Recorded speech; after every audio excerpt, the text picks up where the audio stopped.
then aesthetics has to where if you notice, you know, it's like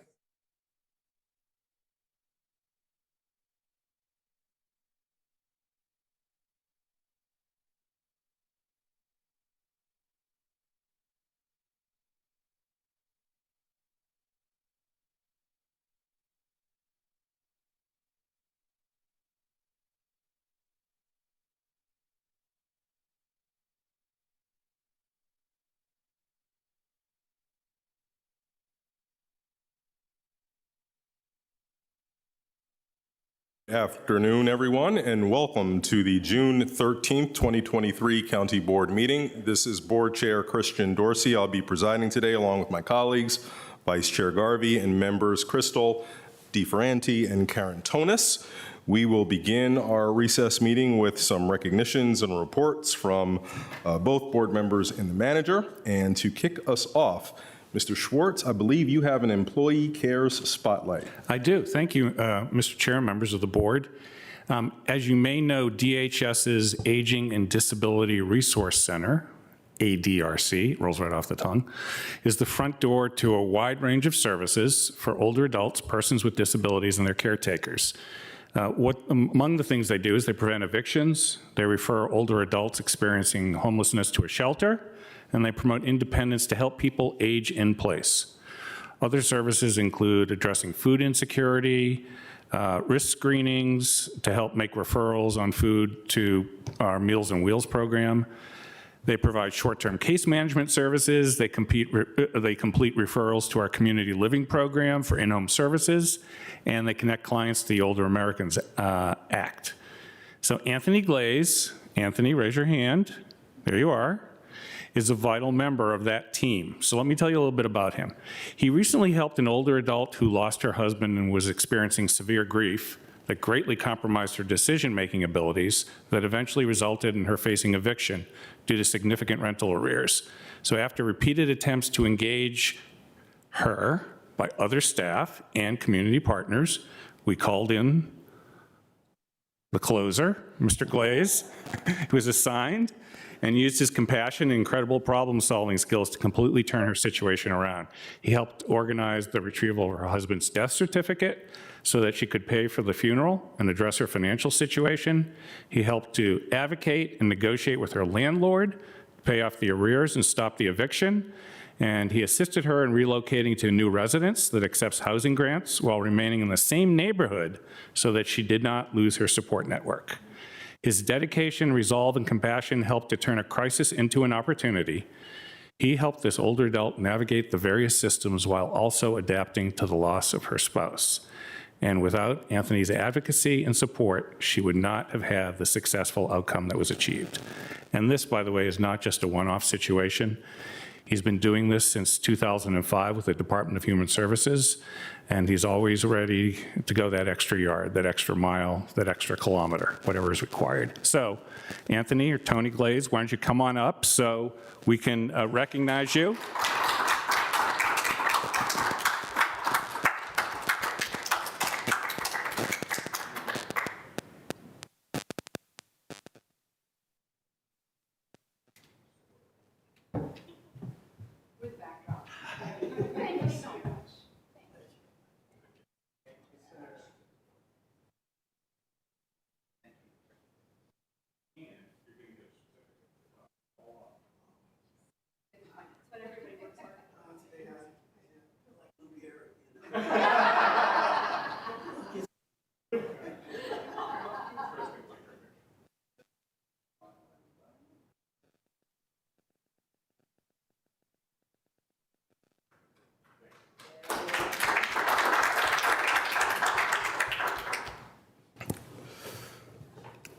So it was caught off camera, but Anthony referenced one of the most famous retirement speeches of all time, that of Lou Gehrig. This doesn't mean you're retiring, right? Okay, let's make sure.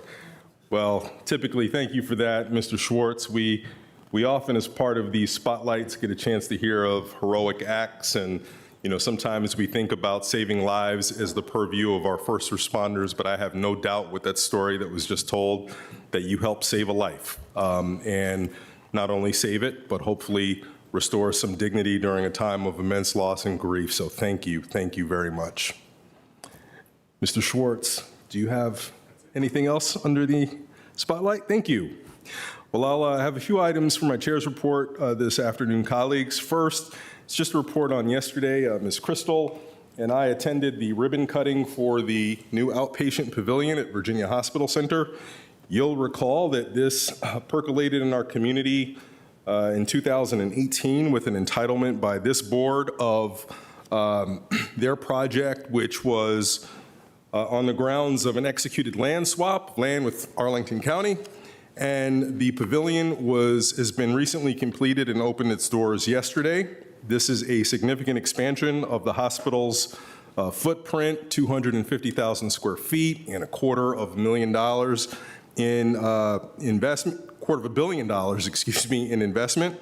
And as a land development project, it's certainly gone through its issues. We know that the Halls Hill Highview Park, as well as the Waycroft Woodlawn community, intensely involved in the engagement process before it was entitled, and has kept us apprised of issues that have been occurring with its development. But now that it's substantially finished and operating, I'd like to focus on what this facility means to Arlington.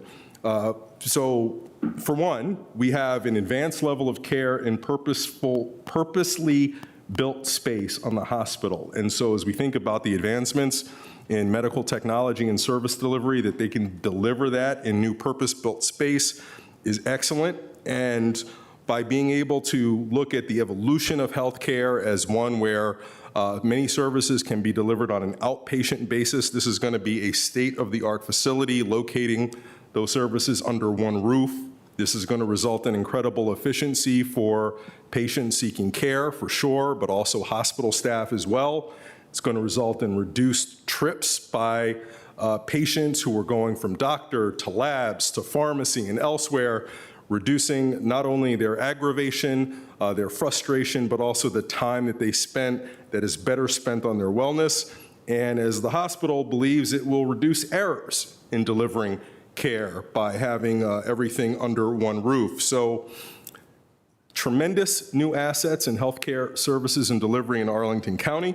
And when we think about the facility itself, it's also designed in a way that means it is not part of a closed-off campus, but open to the community with some open space and avenues that hopefully will be welcoming to the nearby neighbors. So, Ms. Crystal, I don't know if you have any other remarks. All right, thank you. Next, I would like to offer a resolution for our consideration, and this resolution will hopefully, with your concurrence, adopt a policy that Arlington County and the board will have specifically as it relates to some attempts to change the perimeter rule and expand slots at Reagan National Airport in Arlington County. And so let me go ahead and frame this a bit before I go through the resolution that is projected on the screen. Currently, the FAA, Federal Aviation Administration, authorization is up for renewal, and there's also standalone legislation that would expand slots and alter the perimeter rule governing operations at DCA. Now, this is a recurring issue. We've seen it a lot over the years, and to be frank, there is a significant degree of craven parochialism at play.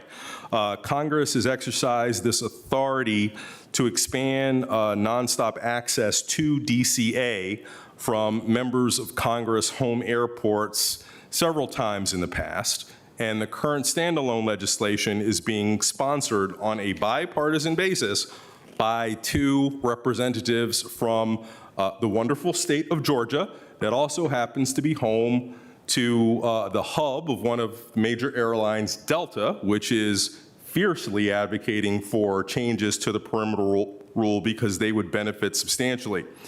But this is of great consequence to us, and it is my opinion that our voice needs to be clear and present in the public policy process on these proposed changes. DCA was designed to provide access to DC, to the East Coast and the Midwest as part of a network that works along with Dulles Airport, which is designed to serve cross-country as well as international flights. And DCA's size constraints, its presence proximate to restricted airspace, as well as its location amid dense residential areas, has always required that it be an actively managed airport and that its operations be controlled to mitigate these realities.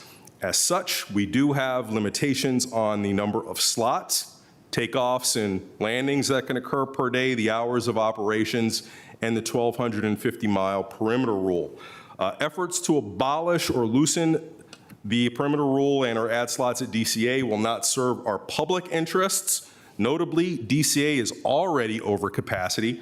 There's an FAA memo from just a few weeks ago which describes the changes as having, in total, the result of degrading service for consumers and also complicating and worsening operations for MWA, the airport manager.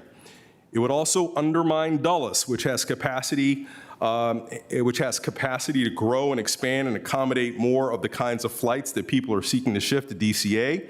And it should also be remembered that we have contributed a lot financially through our compact with WMATA to provide rail access to Dulles, which now provides a very efficient and affordable way for people to get to that airport from throughout the region. And so this would also exacerbate noise impacts that Arlingtonians feel already with larger aircraft doing these longer routes and with more slots providing more takeoffs and landings. It would degrade environmental standards even more because DCA is currently one of the worst airports in the United States for the delays that take place with planes circling overhead waiting for a runway to land on. And there is, of course, people touting potential consumer benefit from having more choices at DCA to more destinations. And there is an argument, an economic one, that is speculative, but not entirely unreasonable, that this could lead to some lower ticket prices on some routes. But that speculative benefit comes at a clear and significant cost to the taxpaying public, residents proximate to flight paths, and to overall operations at DCA. So with that, this resolution establishes through the prefatory clauses many of the points that I just mentioned. And if we can scroll down to the resolved clauses, it resolves that we simply strongly oppose legislation that reduces slot control and or adds exemptions from the perimeter rule at DCA. And that, be it further resolved, we will package this resolution and distribute it to members of our General Assembly delegation, members of the congressional delegation, U.S. senators, as well as other key stakeholders.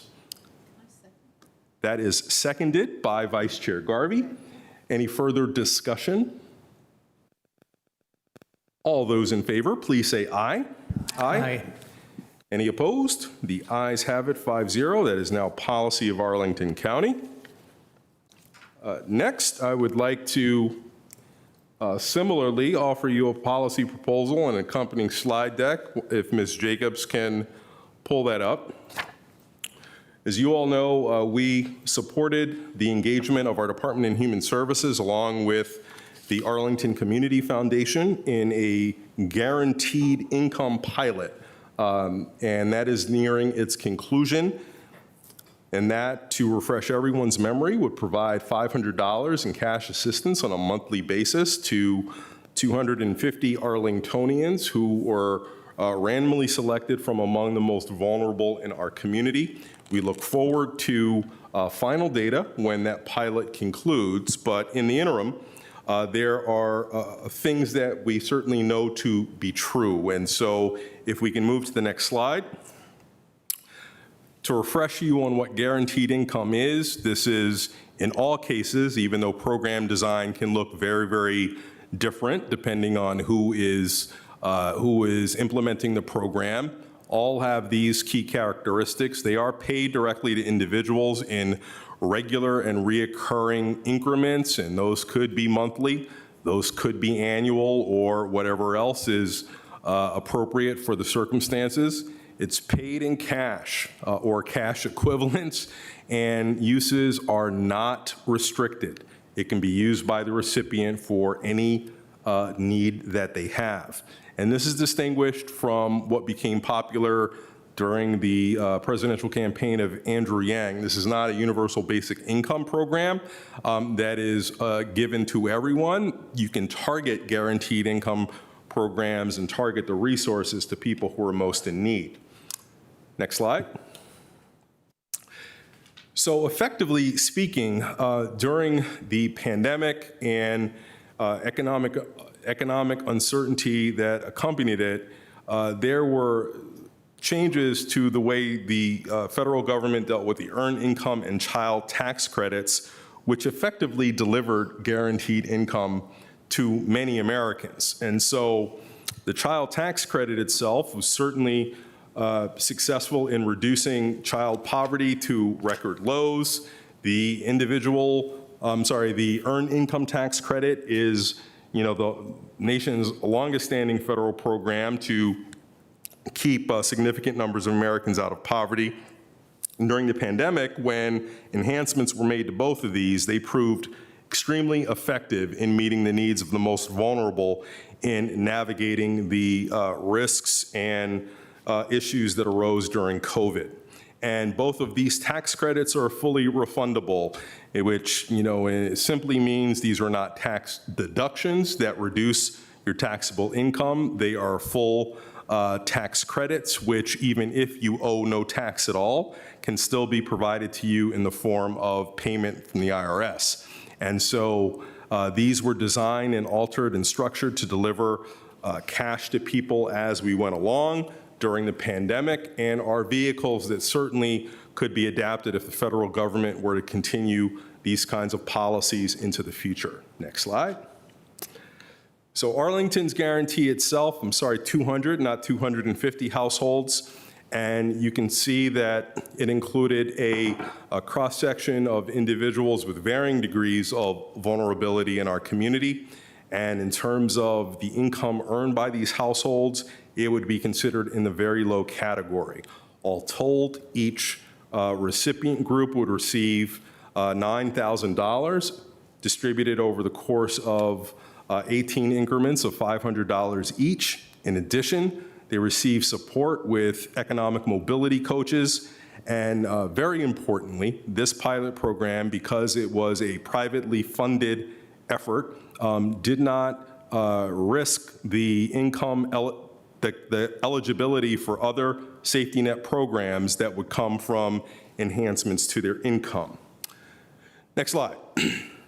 And so we expect that at the end of this year, we should be getting some data, because our Department of Human Services is partnering in the evaluation of this project. But already there have been some interim check-ins, and we've had self-reporting from participants who have reported, 5 of them are excerpted here, but very, very important outcomes that are wholly consistent with guaranteed income pilots that have occurred elsewhere.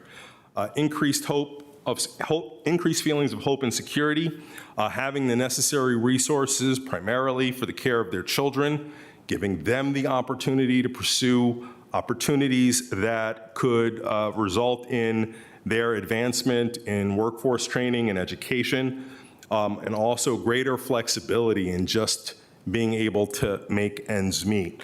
So these are entirely consistent with what is seen elsewhere, and our pilot is achieving the same results so far. And so with that, with the success that we've seen locally, with the success that we saw with these programs during the pandemic, and to be a part of a growing chorus of individuals, communities, who are looking at these as potential solutions, we have been alerted to a coalition group called Counties for a Guaranteed Income and the Arlington Community Foundation Shared Prosperity Initiative, which is our program sponsor of the pilot, is a part of this effort and has connected us all to it. We've had several of us who've joined as individuals, and this is a group of mayors and elected officials from all over the country who are advocating for state and federal policy changes that allow these kinds of guaranteed income programs to be brought to scale to help residents in our community. So with that, there's a resolution that I offer for you all. Again, I will not go through the prefatory clauses because they essentially restate what I just talked about, but the resolve clauses are that the Arlington County Board supports its members joining Counties for Guaranteed Income, a national coalition to advance work to create an income floor for all residents, and supports ongoing direct cash payments to significantly income-constrained households from the federal government, which can provide these benefits at scale, which are portable, and provide protection that cash benefits will not reduce eligibility for other safety net programs. And be it further resolved that the county board will notify local, state, and federal lawmakers of our advocacy position on guaranteed income and share the evaluation of our pilot program when published. They're seconded by Mr. Karantonis. Is there further discussion? Mr. DeFerranti? Just very briefly, 2 points that I think were critical for my support. One is the distinction from, respectfully, from Mr. Yang's campaign position.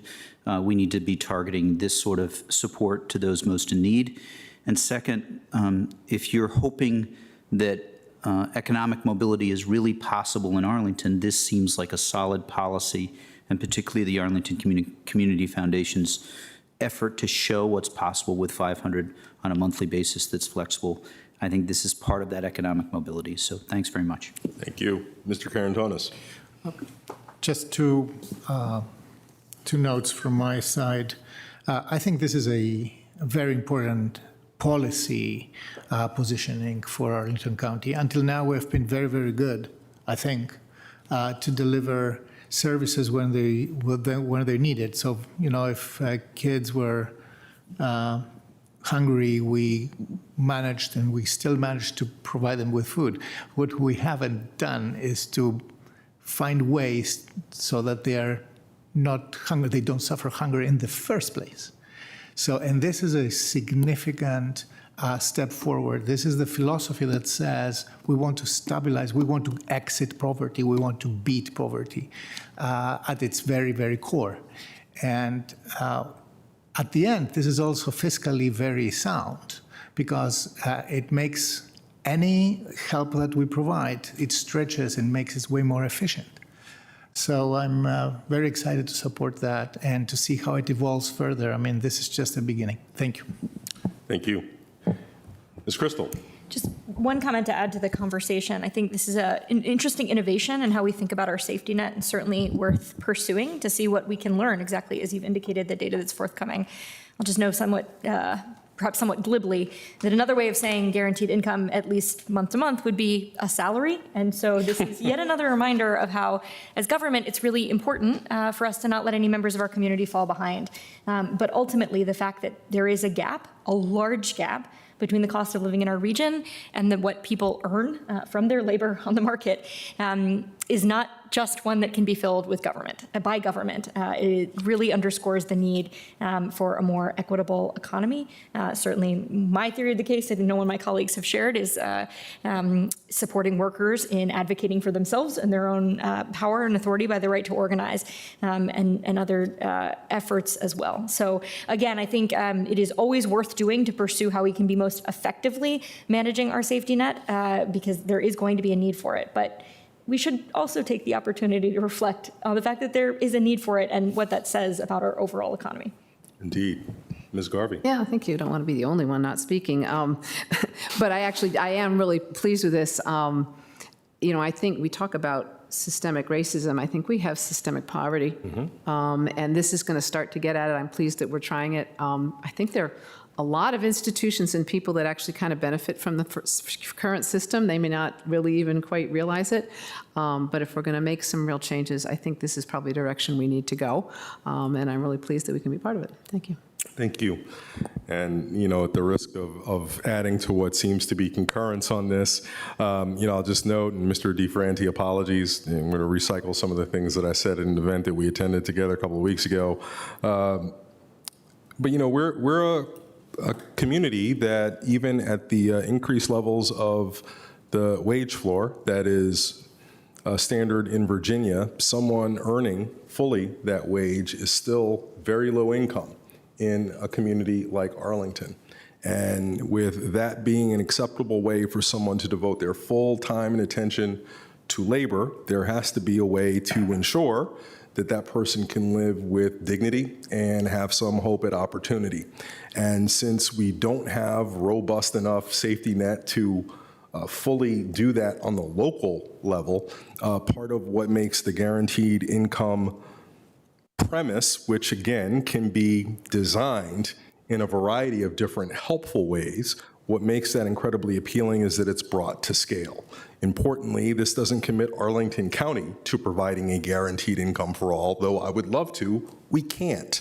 It's not possible with our local resources. This can only be done to federal scale. And in many ways, the very issues that have been created by systemic poverty need to be addressed by the scale of the problem, and that can only come through state, federal initiatives. So thank you all for your incredibly wise words on this topic. I think we're ready for a vote.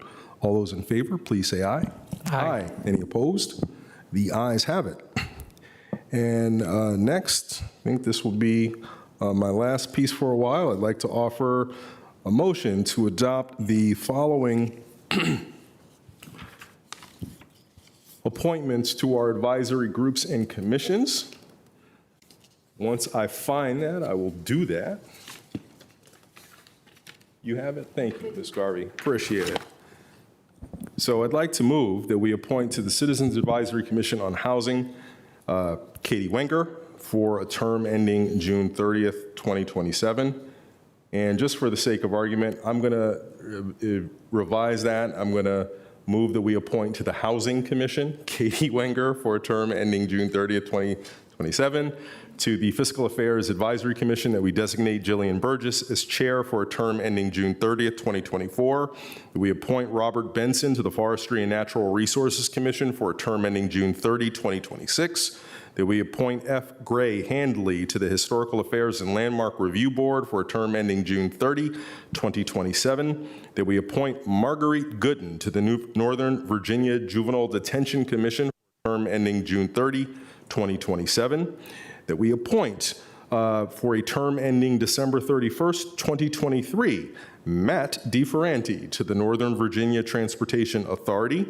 That we appoint to the Partnership for Children, Youth, and Families, Andrew Jackson Campbell for a term ending June 30, 2025. That we appoint Peter Robertson to the Planning Commission for a term ending June 30, 2027.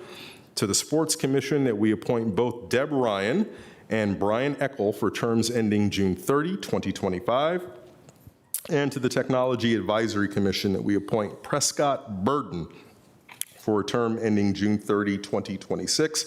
That does not need a second. Is there any discussion? All those in favor, please say aye. Aye. Hearing no opposition, we congratulate all of those Advisory Commission members newly appointed and reappointed or so designated. We appreciate you for giving your service to Arlington County, and we hope that you have nothing but fulfillment in your roles. Moving next, we have some board member reports, and we will kick us off. Ms. Garvey, will you kick us off? Thank you. I think as my colleagues know, I was recently really privileged again to go to our sister city of Aachen, Germany, and I don't know if we've got, there are a couple of slides, not that we really especially need them. I think we're looking for them. There we go. And this, as some of you know, is a major prize. It's kind of like the Nobel Prize for Europe, and it's been awarded to people like President Bill Clinton and the Pope and the Secretary General of the UN, and this year it went to President Volodymyr Zelensky.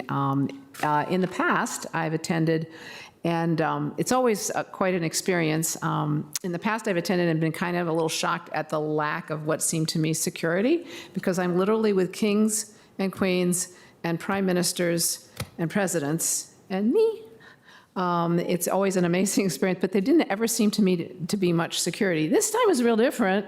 There were a lot fewer people. The plaza where people gathered was completely roped off. There were helicopters overhead. President Zelensky arrived an hour and a half late, and not that anybody actually really minded. He was, I think, at that point, working really hard to gain more support for the effort that he's undertaking now with his country. And it was really exciting to be part of it. One more picture here, I think the next slide. So I got to be pretty close, and that the woman on the side of the right is Ursula von der Leyen, who's the president of the European Parliament, I believe, Commission. Yeah, thank you. And it was just, he was just kind of the way he is on television, although there was real excitement in the room, cracked a joke or two, seemed a little bit tired, but really exciting to kind of be in the room with everyone, wonderful remarks from folks, and you really felt how important it is to be in person in these things. And you can tell he's developing real personal relationships with these leaders, which is crucial to his country's survival right now. But there was a real sense of kind of person-to-person connections. And one of the things that he said that really sticks with me is saying that all he wants is for his people to have what you all in this room have today and what we have. You can walk out in the street, you can go to a restaurant, you don't have to worry about a bomb falling on your children or your house. Just wants to live like that. And it was a great honor to be there. Next slide. So I'll just use this as a chance to recommend Sister Cities. And if anybody wants to join or go on and learn more about it, they've got a website.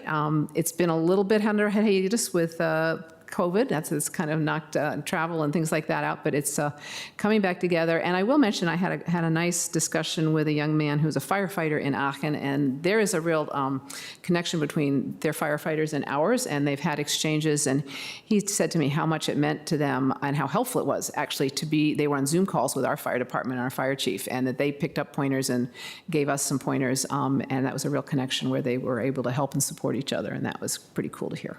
Thank you. Thank you, Ms. Garvey. And next, we'll turn to you and Ms. Crystal, who will give an update on the nonprofit notice of funding availability. Thank you so much. And I am going to invite our indefatigable county manager's office team, Elizabeth and Amber, to join us in a presentation. I think we may also be joined by potentially online members of our United Way of the National Capital Area team. Perhaps not. Okay. So we'll look to the two of you, and we do have a presentation today. Colleagues, thank you for indulging me on this because you all have received a version of this presentation, but one of the key values of this whole effort has been transparency to the community, reflecting what we're doing in as close to near time as possible as we are doing it. And so I'm really glad to have this opportunity to reintroduce Ms. Matlock and Ms. Barnett to the community to give a little bit of insight on what all we have been working on. I think the community last heard from us formally back in January. So following after that, we had a board resolution to talk about this transition that we were making. Since then, we have been working incredibly hard, and in particular, this team has been working incredibly hard. So as we look at just maybe the first slide there, first couple of slides, I'll take those by way of background, and then I'm going to hand things off to the team of these two. So as we have talked about at great length, this project grew out of challenges with the Arlington Way identified in the dialogues on race and equity in 2020 and 2021 that talked about how the Arlington Way's shortcomings have been a lack of transparency and access and historically disadvantaging BIPOC community members. This work also grew out of what I think has been a longstanding desire of this board to have a more formalized and transparent process for important work that we do in making nonprofit funding decisions. So we have spent the past couple of years working with a team of Black, Indigenous, and people of color community leaders and representatives of community-based service providers, guided by the United Way of the National Capital Area, including representatives of Arlington County government, and funded by E Pluribus Unum. We worked with this working group and ultimately co-created with their co-leadership a set of recommendations for how we could change our funding process to better reflect our goals of racial equity and confront some of those challenges with the Arlington Way. Go to the next slide. just again, to anchor us in those recommendations, you all have heard these a number of times already, and I thank you for your patience again. But we talked, the group recommended that we establish a competitive notice of funding available to be as accessible as possible, as transparent as possible, and to offer technical support throughout the process so that smaller community-based organizations or perhaps leaders of community organizations that don't speak English or have other obstacles to participation could feel like it was one that is accessible to them as well. That a proposal evaluation should encourage community voice above all, and that we should be able to accept and evaluate proposals that are holistic, and in particular, that address root causes instead of just the important safety net that catches folks when something goes wrong. That the funding awards themselves should be transparent, but also flexible in making award decisions, and to provide individual feedback to applicants so that they can grow and improve for hopefully future years. Finally, the recommendation, and this will be an important phase that comes later, is to balance the need for accountability in our fiduciary obligations, of course, with public money, with a recognition, and particularly with smaller grants, that smaller organizations may need support and may want to define accountability in ways that, again, better reflects community voice. So these are, I think, the values to which I have already spoken to some extent. But again, we are operating off of recommendations that were co-created with community leaders and have really put community voice at the center of evaluating proposals, which Ms. Matlock and Ms. Barnett will share more about shortly. Again, about equity, creating opportunities for those who've not historically had access, and accountability and transparency, which I've emphasized as well. If we could go to the next slide. So this timing could not be better. I'm so excited to welcome Stephanie Crane. If you'd like to come join us from the United Way of the National Capital Area team, your timing is amazing. I was just about to hand it over to Ms. Barnett and Ms. Matlock. Ms. Crane, as my colleagues have all met, has been one of the most, or one of the leaders of a team that has just been essential, from facilitating this project to really bringing subject matter expertise, particularly in the person of Ms. Crane, who has helped communities all across our region and beyond do these types of processes, and again, try to bring community voice to the center. So without further ado, let me hand it over to the two of you, Ms. Matlock and Ms. Barnett, to walk us through how this is coming together and what the community can expect. Okay, so the first recommendation from the community leaders group really focused on establishing a NOFA that had that was structured, transparent, and accessible. And so if you go back one, it's fine. So in view of that, county staff and United Way have been working hard to draft an application with clear sections, clear questions, laid out in a straightforward manner so that it would be accessible to people filling out the application.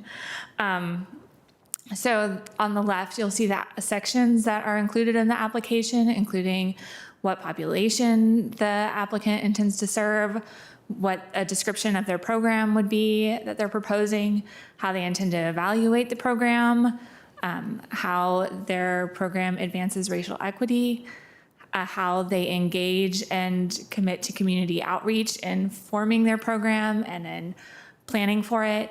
And then we plan on including an appendix that includes a lot of helpful material for any applicant, including definitions of key terms, sample responses, and just a guide to the questions, any resources we have that could help them. And then applicants are also going to be asked to submit the following documents, realizing that some applicants, especially newer organizations or smaller organizations, may not have things like an audit, but we'll make it easy for them to submit them. And if they don't have them, we will be there to answer any questions if they don't know how to get a resource or something. So the application form will be translated into multiple languages to be sure it's accessible to as many people as can be. We'll accept written and audio submissions, and there will be page and time limits for those. The submissions will be collected in a streamlined and centralized format, and we'll be offering technical assistance both in providing FAQs and also providing technical assistance sessions to support applicants in completing this application. So if you go to the next slide. The technical assistance is also a part of the recommendations put out by the community leaders group. And so we intend on really kicking that off with an introductory session, providing broad overviews of the NOFA process to community members.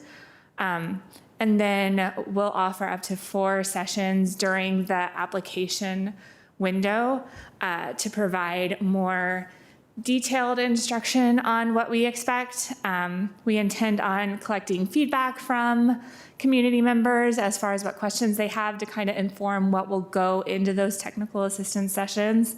And then we also intend on recording those sessions so that they'll be available to anyone who cannot actually attend. And so by doing all of this, we hope to maximize any transparency and accessibility for people who want to apply.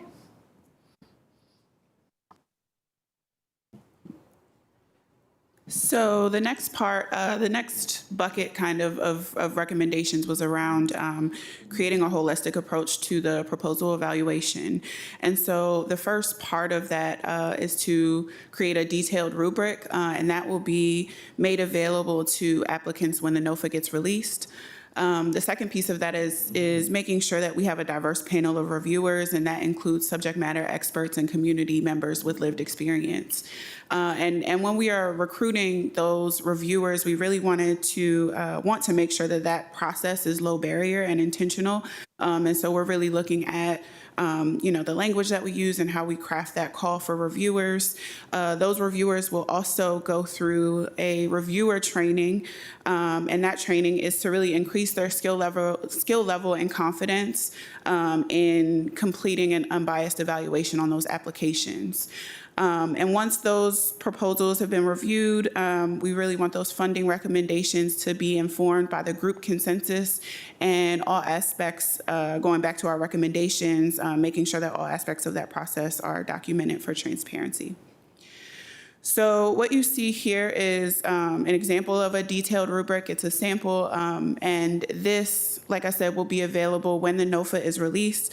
So applicants will have this document available and be able to use this as a checklist as they're writing their proposals, and making sure that they are addressing all the criteria that are needed to achieve, ideally, a 4-point score. And so this is using a Likert scale as well.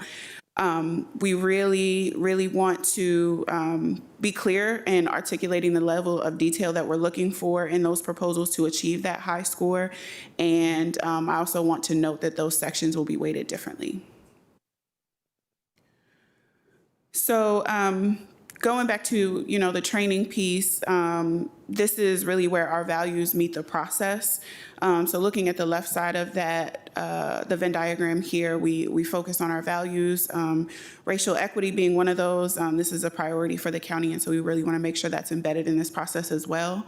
Looking at how we can make sure our reviewers are being objective as opposed to subjective in this process, and really resisting the urge to compare proposals. And so we also want to make sure that they are recognizing their biases in that process, and make sure that as we are reviewing that, we are able to provide feedback that's helpful and community-centered to the folks who will be applying for this NOFA. On the right-hand side, looking at the process, we want to make sure that all of our reviewers complete what we call a calibration application. This is to get them familiar and comfortable with that process prior to looking at the true applicants for this process. We want to make sure that the proposal feedback is written so that is available, kind of going back to our accountability and transparency piece in those recommendations. We want our reviewers to focus on content as opposed to things like grammar and mechanics, so that they're not getting so hung up on the errors. And as we're thinking about some of that feedback, that is an opportunity for us to provide that feedback to our applicants. And then the final piece is as our reviewers are reading and listening, scoring and commenting on those applications, we want to make sure that they are doing so one section at a time. So the third recommendation from the community leaders group focused on a funding process that was transparent and flexible, and it offered feedback to the applicants. And we tried to incorporate that in our process that we're developing. The post-evaluation process includes the recommendation. So in the late winter, early spring, the award recommendations will be coordinated with the budget process and made to the county board.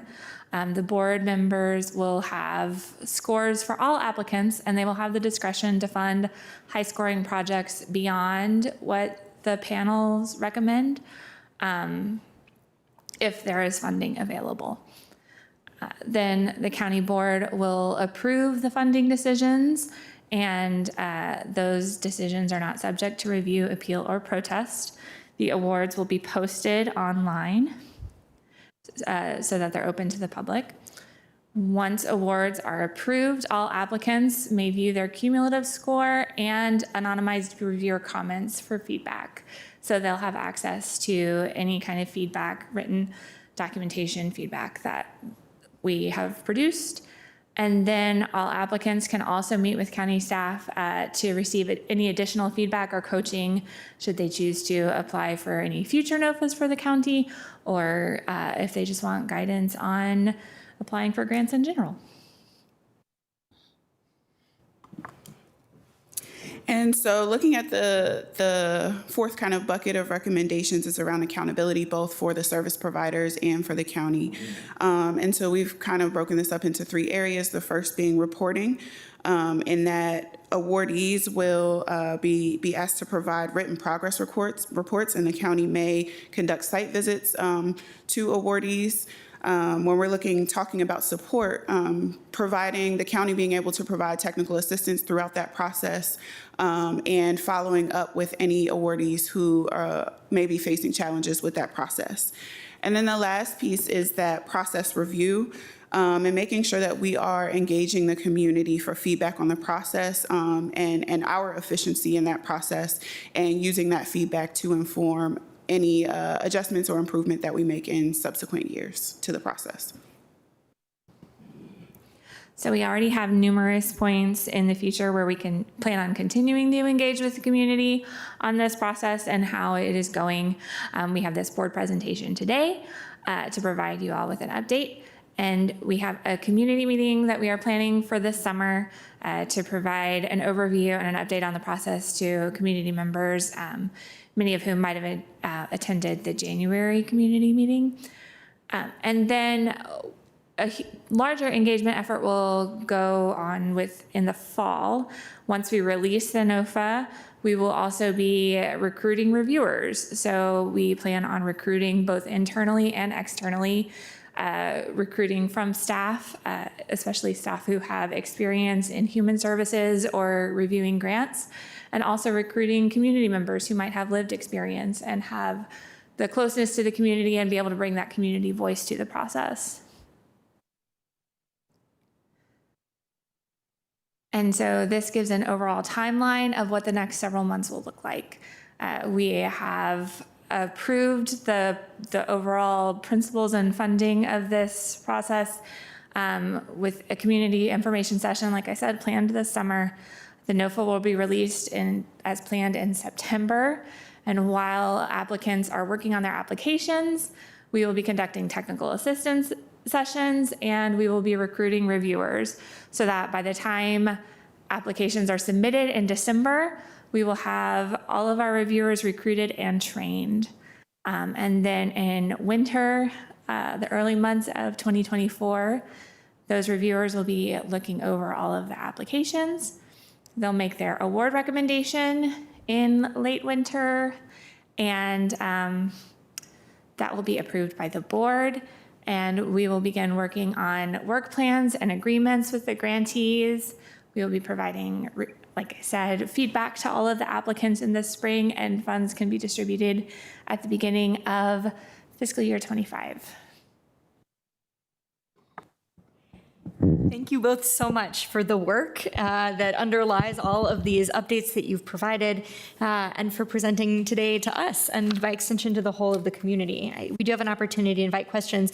I don't think any of us will take offense if you don't have any, since we've been perhaps transparent to the point of exhausting you all when it comes to sharing this work with board members. But I am really grateful for the opportunity to make sure everyone knows how this is unfolding. The transparency only works, and the goals of a more participatory and equitable process only work if the community knows about what's happening and our organizations feel welcomed to participate. And our community members feel welcome to participate as reviewers, which is really an exciting element of what will be unfolding over the next 6 months.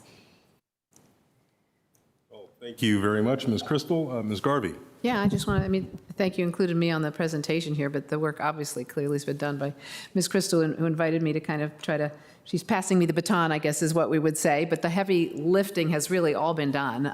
It's just amazing the work that's been done, and I look forward, Katie, to telling you how it works out, because this is a really big change. I mean, it all makes sense, but it's a very different way from how we've been doing things and what the community's used to and what our nonprofits are used to. So I expect it's going to be a little bumpy at times, and I look forward to filling you in from time to time. But I think a lot of good groundwork has been done, a lot of good groundwork, and it really should help the board and future boards doing their work, because I've always felt the lack of this in the past, and it's just wonderful to have it here. And thank you, Ms. Crystal, very much. Thank you. Beautiful. All right, Mr. Parentonis. I just wanted to say, I don't have any questions at this moment, or I have a ton of questions, but they belong to the September discussion, right? So you have done an amazing job. Thank you. This is indeed a very novel approach to things. It's also let's say, intellectually intensive and resource intensive for our sides. We are the first ones who have to, as an organization, as an enterprise, we have to adapt a little bit in the idea of making something transparent. And it's interesting to observe that, transparency has to be worked on. This is not something that you just set. It's something that organically has to work it's a result of work and intentional intervention. So more to come on this, I guess. Thank you again for all your leadership on this, Ms. Crystal, and for all your work. And we will discussing that, Ms. Garvey, again in September, I guess, right? So, Mr. DeFerranti. Thank you, Mr. Chair. Thank you, Ms. Crystal, for all the work, and in particular, a conversation we had since this last came up that really helped me on this process. I have one very specific just thought on the recording of the technical assistance. Makes total sense to me. I could envision not sort of the reverse effect of some folks don't always want to be recorded, and that's something that you probably have thought of and just worth continuing to consider. And then, as I like to, the community members who have lived experience is very powerful for me. That's to be continued a little bit for me without diminishing the extraordinary amount of work. I just want to surface that I think the challenges with where the Arlington Way has been are fairly self-evident to me. I also think that just want to put a pin in that so that I'm honest about with the community and with staff as to where I am on getting there. I think the result is the same. I just wanted to share that little point. Thanks, Mr. Chair, and Ms. Crystal, for all the work. And if I may, Mr. Chair, I'm so glad you brought that up. Actually, I think that's an area we've talked about in terms of recruiting community members. We know there are barriers to participation, right? We're trying to get the perspectives of people who have been clients of safety net organizations or of the county services in the past. These are folks who almost definitionally, right, have challenges with income or transportation or family obligations. And so I think this has provided a really nice opportunity to dovetail with the equitable engagement work that Dr. Helfer and the CAPE team have been doing to figure out what compensation looks like, what other supports may need to be provided. And this team, these three women especially, have done, I think, really extensive work to try to envision all of the potential barriers and what our strategies might be for trying to overcome them. As Dr. Helfer herself observed me recently, this is asking community members to really join us in the work of government. This is pretty intensive stuff. And so really wanting to make sure that we can include their voices and overcome those obstacles is important. Okay, thank you. It has all been said, so I will add to it no more. Thank you for that presentation and for the discussion, and thank you all for guiding us to this implementation phase. We look forward at what comes next. Move next to Mr. DeFerranti.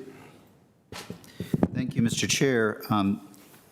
Our Housing Commission has come to us with a set of recommendations. We have considered and engaged with staff and engaged briefly, but importantly as a board.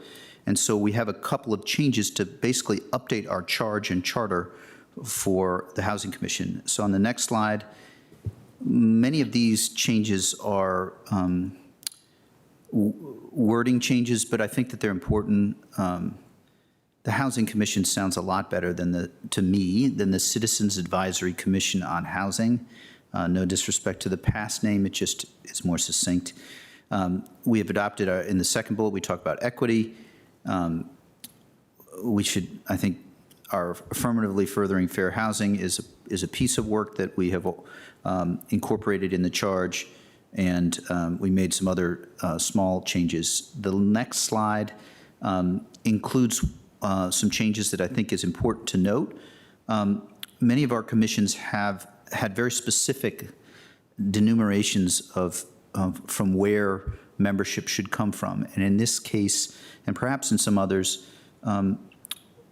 being inclusive and making sure that we have representation from both a variety of interests such as tenants, developers, builders, real estate, but also making sure that our representation is inclusive of our whole community demographically and ethnically. And so we have made some changes to essentially just go to one member of each of these previously listed areas, but still be inclusive, and that's what's on the right. And so those are the changes, colleagues. Happy to take questions. I appreciate the Housing Commission for bringing these forward. Do think we've found a way to move the commission as a whole forward in this very important body of work. Thank you, Mr. DeFerranti. Are there any comments or questions? We'll consider that a motion to change the charter. Is there a second? Seconded by Ms. Crystal. Seeing no further discussion, we're ready to move to an immediate vote. All those in favor, please. Mr. Karantonis, I'm sorry, do you have comments? No, you're just quick with the thumb. All right, all those in favor, please say aye. Aye. Any opposed? The ayes have it. Thank you again, Mr. DeFerranti. We're now ready to move to Mr. Schwartz for his manager's report. Thank you, Mr. Chair. Members of the board, one item today, our Vision Zero equity analysis. And so one of the 6 goals of our Vision Zero program is that transportation safety is equitable across all people and neighborhoods in Arlington. And the Vision Zero team convened a group of interdepartmental staff members who collectively reviewed various data and to learn more about potential inequities regarding how crashes, injuries, and responses to safety inquiries work. So Christine Baker is here, and she's going to walk us through the analysis and findings, and Dan Neighbors is available to assist. So I'm going to turn it over to you, Christine. Thank you. And thank you for giving us the green light to move forward on this analysis by way of adopting the Vision Zero action plan. We're really excited to increase awareness about equity issues related to transportation safety and have the data now to really back that up. And I also wanted to acknowledge Samia Bird, who couldn't be here today, but played a huge role in overseeing this effort.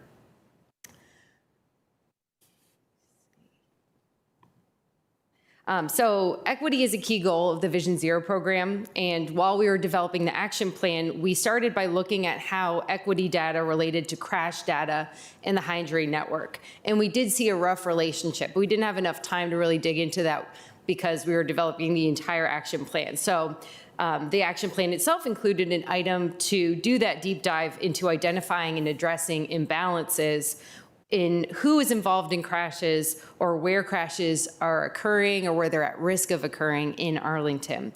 And the analysis here is the next step in that action item.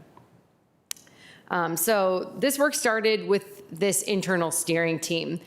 Big thanks to everybody on this list. We brainstormed about what information we had available aside from just crash data to help us analyze our questions that we had about equity. And then we did the analysis in-house. Big thanks to Laura Castro, who's sitting over here, did a lot of that work, as well as the Vision Zero team. And then we ended up bringing in a third-party consultant team to help us review, quality check all of our work. And they augmented the analysis with a national reaching literature review, which helped to ground a lot of our findings and help us fine-tune action items. So the first step was to identify areas in Arlington with a higher likelihood of historical inequity. So we looked at the Metropolitan Washington Council of Governments equity emphasis areas as our starting point. But those areas, they identify census geographies based on race or income population percentages. And those MWCOG equity emphasis area criteria are really relative to the region, which makes the coverage within Arlington alone relatively slim. So we had extensive discussion with the steering group and arrived at the decision to use equity emphasis areas as defined through Arlington's Regional Transit, Federal Transit Administration Title VI requirements. Those Title VI areas also use thresholds relative to each race and income, but they have thresholds specific to Arlington. So using those Title VI areas gave us better coverage within Arlington and also created consistency within DES for transportation equity analysis. So then we looked at these equity emphasis areas in relation to crash data available from Arlington Police as well as state police crash reports. We looked at driver origin data from crash reports because knowing where people are coming from who are involved in crashes helps us to direct resources and education to help prevent crashes. We also looked at systemic crash risks. So we looked at the intersectionality of crash factors with socioeconomic, roadway, and environmental variables, and that helps us to identify risk areas, and we did that specifically within equity emphasis areas to learn more about those risks. We also looked at community requests relative to equity emphasis areas. So we looked at requests from the Request for Service portal, direct inquiries to you all, the county board, safety-related submissions to ART or WMATA safety portal or service portals, and applications to the Arlington Neighborhoods program as well as the Neighborhood Complete Streets programs. So the goal here was to understand more about whether we receive requests more or less frequently from different neighborhoods. And we also investigated hospital data available from Virginia Hospital Center. That was the only hospital center willing to lend us their data. And we learned more about race and ethnicity in relation to people injured because that information is not available in police crash reports. So when we investigated each of these areas, we did learn that there are inequities in transportation safety. Crashes occur twice as often in equity emphasis areas. In the origin analysis, we found that 60% of people involved in crashes aren't actually from Arlington, but the surrounding region. And when you looked within Arlington, people from 22204 were disproportionately involved in crashes. And I will note that zip code data is the only available geography for knowing where people are coming from when you look at the crash reports. So that's why it boils down to the zip code. When we looked at systemic risks in equity emphasis areas, we found the top crash trends involved pedestrians, left turn conflicts, and often were near public facilities like schools. We confirmed that community requests are underrepresented in equity emphasis areas, and we also learned that Black or African American individuals were overrepresented in crash-related hospitalizations. So from here, we did our literature review, which helped us to contextualize and learn more about potential root causes for each of these findings. And from there, we arrived at a set of 10 action items that specifically elevate equity emphasis areas when we're conducting safety analysis. So that includes our hotspot analysis, when we're prioritizing and funding projects, when we're conducting public engagement or outreach events, as we're educating community members and making information available to the community, and as we plan proactive safety improvements. So we're really trying to use the equity emphasis areas as a way to boost our investment and our improvements in these areas. And then we'll track progress for each of the action items to ensure that we're getting results. So the tracking metrics we identified include percentage of completed projects in equity emphasis areas, community requests and responses within equity emphasis areas, and outreach events within equity emphasis areas. We'll also be tracking reductions in crashes based on severity, vehicle speeds in equity emphasis areas, as well as looking at our estimated reach of campaigns and an increase in engagement by historically underrepresented groups. So we'll report back on these tracking metrics in when we update the action plan in 2025. So only 2 years away as we make progress on each of these. So I know there's a lot of analysis. It was a lot of complex things that we tried to boil down into a short presentation. But the bottom line is that this analysis confirmed that there are neighborhoods in Arlington that have historically been overrepresented in crash data and underrepresented in responses to transportation-related safety requests. So the recommendations create this path forward to be more proactive in addressing infrastructure needs with that equity lens. It creates a platform to prioritize safety projects in underserved neighborhoods, and it helps us to ensure that reporting channels are clear and accessible to every community member in Arlington. And then as we track our progress, we commit to reduce and rectify these disproportionalities over time.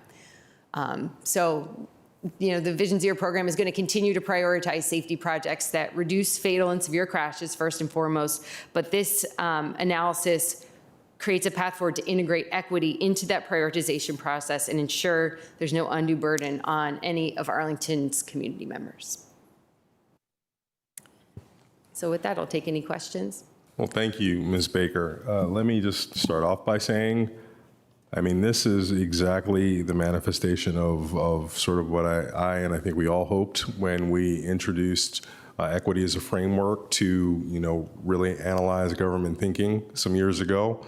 This is exactly the kind of inquiry and work product that we would have hoped would have grown from it. And I just can't help but remark that we just really didn't think about these issues in this way until the board took that step. So I'd just like to, thank all of us collectively for going here, because this is a significantly important body of work thus far. And I know that, the findings are still being explored and analyzed, but this is significant already. A question, as part of this work, did we in any way control for population density with the base understanding that people who are persons of color or lower income tend to live in more densely populated areas, which are already known to be, higher in terms of some of the conflicts that you found? Yes, we did look at, especially as we looked at the driver origins, we tried, and where crashes were occurring, tried to normalize that by the population density. So that was kind of an underlayer in a lot of the analysis that we did. Excellent, excellent. And one more while I have the floor. So as it comes to being underrepresented in terms of requesting traffic safety improvements or reporting issues or problems, aside from that analytical observation, do we have any hypotheses as to why that may be? Have we uncovered anything that we can look at, or are we still exploring that? We are still exploring. The literature review kind of helped to confirm some of the suspicions that we had, just kind of on a general level, where, often people who might be working multiple jobs might not have time to go online and find a portal to report a problem, or might not, have that capacity or bandwidth to be able to, be super civically engaged, to be at public meetings or, know who to write to. So that's kind of our suspicion. And one of the reasons why we want to do more, pop-up events, be out in the community, be where people are, to let them know, hey, if you have a problem, you can report it to somebody. Like, there's a place you can go. So, those are kind of the root causes that we heard, and then our way of trying to kind of respond to it. Yeah, that's why I love Vision Zero overall, because it doesn't really require us to rely on the whole squeaky wheel complaint-driven system, but to look proactively. And, I think this is really a great case study as to why that's important. All right, comments from everybody. We'll start with this side of the room, Mr. Karantonis. Thank you. Thank you, Mr. Chair. Thank you. That's awesome. I agree. So, and of course, the appetite opens, right, to see, other controlling variables. I wouldn't go so much for density, because sometimes density, makes streets safer. People, when they walk, for example, more, they are different. But I just wanted to ask you, so the data for that, et cetera, they are in a repository. Are they available for public work? If somebody wants to, if we had an intern, for example, could we, invite them to work with these data to check, other correlations. I know that correlations are not causations, but is that available, or is that still, our proprietary system at Vision Zero? Some of the layers are available on the open data portal, and I think some we are working on and figuring out, how we make that available. We want to be respectful of any personal information, obviously. So we're just making sure the layers are all good to go. But the intention is to make things, available on that portal. Yeah, especially because this begins now to be a template for how we evaluate also other programs, that go with that, like Complete Streets, et cetera, et cetera. So that's to me very, very interesting. So really thank you for your work on this. I look forward. One last thing, in terms of the of data generation from people who experience, for example, close calls, close encounters. How there are some organizations that are sourcing these data from their members or for people who are affiliated with them, et cetera. Do we work with them? Do we import data from them at all? We do have some of those near miss, publicly sourced data sources as kind of a support for the work that we do. We look at that and, as we investigate areas to learn more.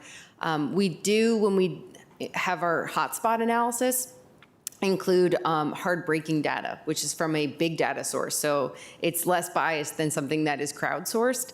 And that's a way to learn more about, where there are potential crashes because you have those hard-breaking movements. So that's kind of a more quantitative data source that we've been able to rely on and integrate into some of our analysis, as well as that other more qualitative data that we get from community members as a way to kind of do cross-checks and quality checks.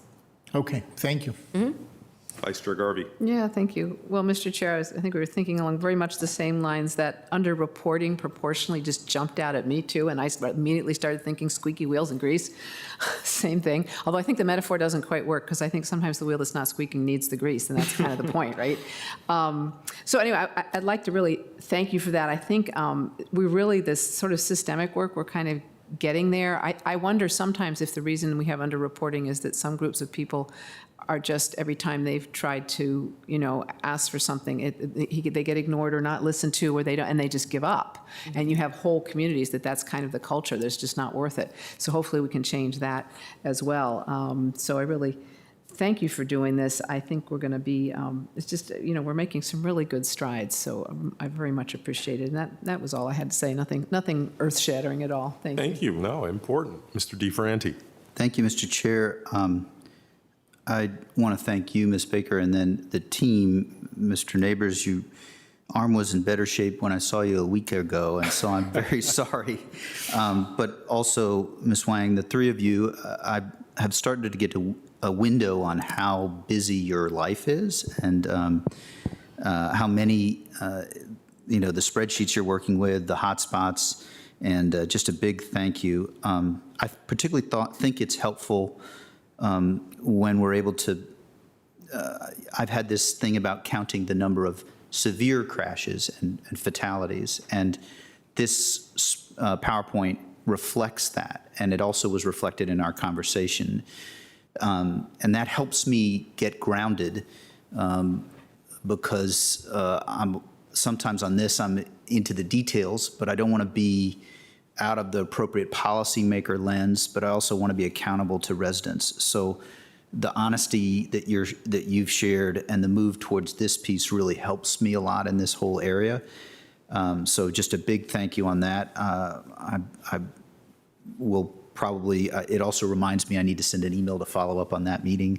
But just a big thank you. And I also have not yet read the report in detail. It's sitting for me to read, so I'll do that as an interim step between the data that Mr. Karantonis was suggesting, so that I can get rooted, because it is quite disconcerting if you're trying to be responsive, but then you think to yourself, this is a case where there's we cannot be all things to every intersection all the time. And so do want to keep that in mind as I try to sort of toe the appropriate role as a board member on this. Thanks. Thank you. Ms. Crystal. Just one reflection, which was, I believe, relatively shortly after we passed the equity resolution under your leadership, Mr. Chair, in 2019, a transit advocate in our community had introduced me to, in a meeting, one of the transportation staff at Oakland, who described how they had started to provide their city council members with data to say which places of the city were least safe and more safe. And unsurprisingly, there were huge racial disparities. And she talked at the time about how it had really empowered their council. And I am just so glad to see this now happening in Arlington County. I think many of us kind of operated on the hunch that there were inequities. Certainly it would be consistent with what we know about nearly every other facet of life in Arlington. But to have data is so meaningful, I think, particularly because Mr. DeFerranti put it well, we cannot be everything to everyone all at once. And I think this is, generally speaking, a community that wants to do the right thing, and it is certainly a board that wants to do the right thing. And so when we have the data to indicate that there are disparities and there is a greater need in certain parts of the county or certain areas, or a greater need to listen to certain voices in the community, that allows for a really actionable path forward. So, so pleased to see it. I think it represents the marrying of two efforts that have been very data-driven, which is to say both race and the equity work that Ms. Bird has done, and Vision Zero itself. So thank you for the excellent work. All right, indeed. Thank you all, Ms. Baker, Mr. Neighbors, and to the entire Vision Zero team. Thank you all very much, all of you. Appreciate it.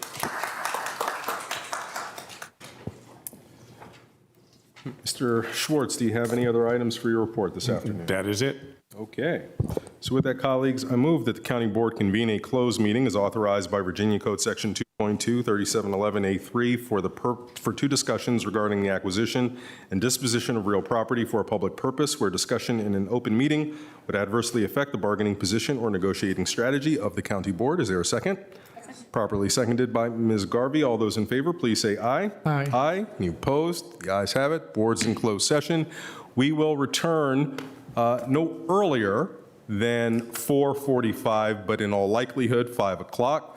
For those who are interested in the consent items or the items on our regular hearing tonight, those will be heard no earlier than 6:30 p.m.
Hear ye, hear ye. The county board is now back in a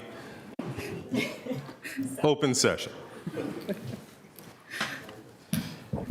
Colleagues, I move that the members of the county board certify that at the just concluded closed session that one, only public business matters lawfully exempted from open meeting requirements under Chapter 37, Title 2.2 of the Code of Virginia, and two, only such public business matters as were identified in the motion by which the closed meeting was convened were heard, discussed, or considered by the board. Is there a second? Seconded by Ms. Garvey. Will the clerk please call the roll? Mr. Dorsey? Yes. Ms. Garvey? Yes. Mr. Carantonis? Yes. Mr. DeFerranti? Yes. Ms. Crystal? Yes. Okay, thank you. The board is now in open session. Wow, there's a whole lot of people in here. Good to see you all. All right, Ms. Jacobs, do we have any matters requiring the board's attention at this time? Yes, as a matter of fact, we do. We have the consideration of the resignation of Katie Crystal, with an effective date of July 4th, 2023, as well as recognition of her exemplary service to Arlington County. Okay, thank you, Madam Clerk. Are we ready for the staff presentation on this item? Mr. Schwartz. Yes, we are, Mr. Chair, and I'd like to begin by saying and hearkening back to Katie's Irish heritage. Staff have prepared a series of limericks that go through each of her years on the board, so you'll have to bear with me. Okay, so you all know how lyrics work. 2016. Her tenure began with things to prove, how long till Katie would find her groove. In her first year on the board, she wasn't ignored. Everything went so perfectly smooth. 2017. Animals exotic, Jay, all the rage. Land for bus parking takes the stage. Nestle is brought here. Homestays are now fair. Fire Station 8, we learned to engage. 2018. A preoccupation with zoning had county staff bemoaning. And her first time as chair, the focus is childcare.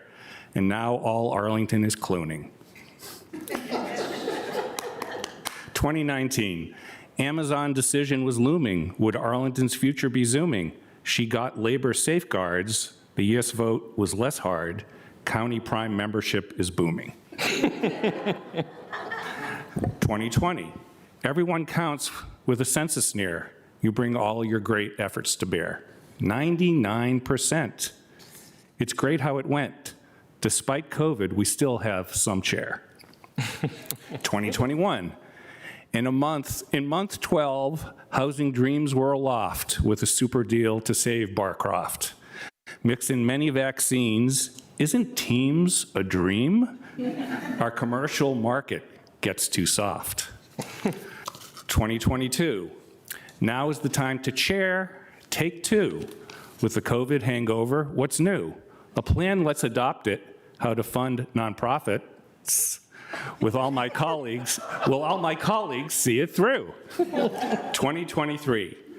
Katie likes affordable housing, which has led to some civic grousing. The issue was complex, a wish for an 8-plex. Her colleagues did a lot of dousing. And now, too soon? And to conclude, and now farewell to Katie Crystal with two apt formed Yiddish epistles. Yiddish epistles, come on, that's a good one. Notesaurus, please for you. Fairfax and Tyson's, new? Best for the future, see you soon.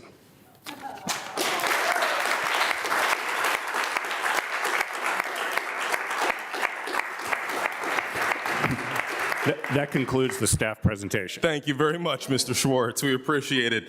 Madam Clerk, do we have any speakers on this item? We do. Our first speaker is Devanshi Patel, followed by Chris Slatt. Okay, Ms. Patel. For those of you who are in the room speaking, you can adjust the lectern with the up, down arrows to your right. Please speak clearly into the microphone so everyone can hear you. Yeah, exactly. I'm going to need a timer. Well, when I was asked to give a public comment today, I said reflexively, of course, yes, I'm in. Talk about my friend Katie. You got it.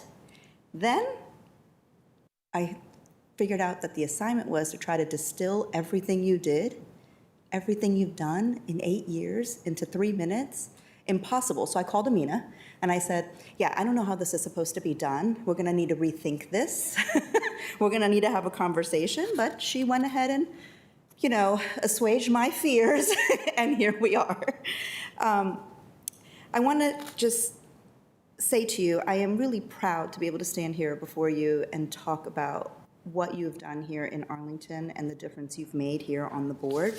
I, like so many others, am so excited to see what you have in store for you in your future. But I, like so many others, am so anxious to know that we will not have your steady hand and your reassuring presence here on the dais every month, and for recess meetings as well, and in the community as one of our county board members. So for everybody who doesn't know, I met Katie the years she and I were part of the Leadership Arlington's 40 Under 40 honorees. And of course, if you know Katie and I, it was just like 6 months ago that we were honored. 25. Right? We became fast friends. Her spirit is infectious. She's smart. She's witty. She's easy to be around with. And over the years, I thank you, friend, for all of our conversations, for all of our laughs, and of course, even some of our cries. I thank you for the friendship that you've shared with me. There's so many things I can share about you, Katie. There's so many things that I can say. That's the struggle, right? That's the struggle to keep it within this time frame. You mean so much to so many, and you mean so much to me and my family. And today I wanted to share a story about you that few know, and I hope you don't mind that I share. It's often said that the measure of a person is not where they stand in moments of comfort and convenience, but where they stand in challenge and in controversy. And on May 25th, 2020, that was one of those moments. In the wake of the murder of George Floyd, you, my friend, showed the community your measure. And I will never forget that. Whether you agree, people here, with her policy positions or not, it is no question that Katie Crystal loves this community, without question. She's from Maryland, and she has a Virginia tattoo on her shoulder. She loves this place, okay? But on that day, two friends spoke, Devanshi and Katie. And on that day, we spoke of all the things, my friend. We spoke about our joint grief and anguish. We spoke about the hopes for our two boys, Kingston and Carrie. And we spoke about our reinforcement and commitment for this community. And I think that we both needed that call, and I know certainly that I needed to have that call with my friend Katie. The conversation didn't end there. Katie, you understood the assignment, and you always do, right? You focused on finding a project that was meaningful for your work with the Unum Fund. You wanted to focus on systemic harm, and ultimately you developed the idea for shifting the county's funding practices in a way that aligns with its core beliefs of transparency, of racial equity, and of fairness. You knew it wasn't going to be easy, but anything worth doing rarely is. You didn't quit, and ultimately, you were successful. You, Katie Crystal, are a generational leader. You have fought for so many things here in Arlington: childcare, community safety, transportation, and equitable access for all. You never walked away from the fight, and our community has been well served by your vision and your perseverance, today and tomorrow, and for the future generations to come. I am so proud to call you my friend, and I will always be your supporter.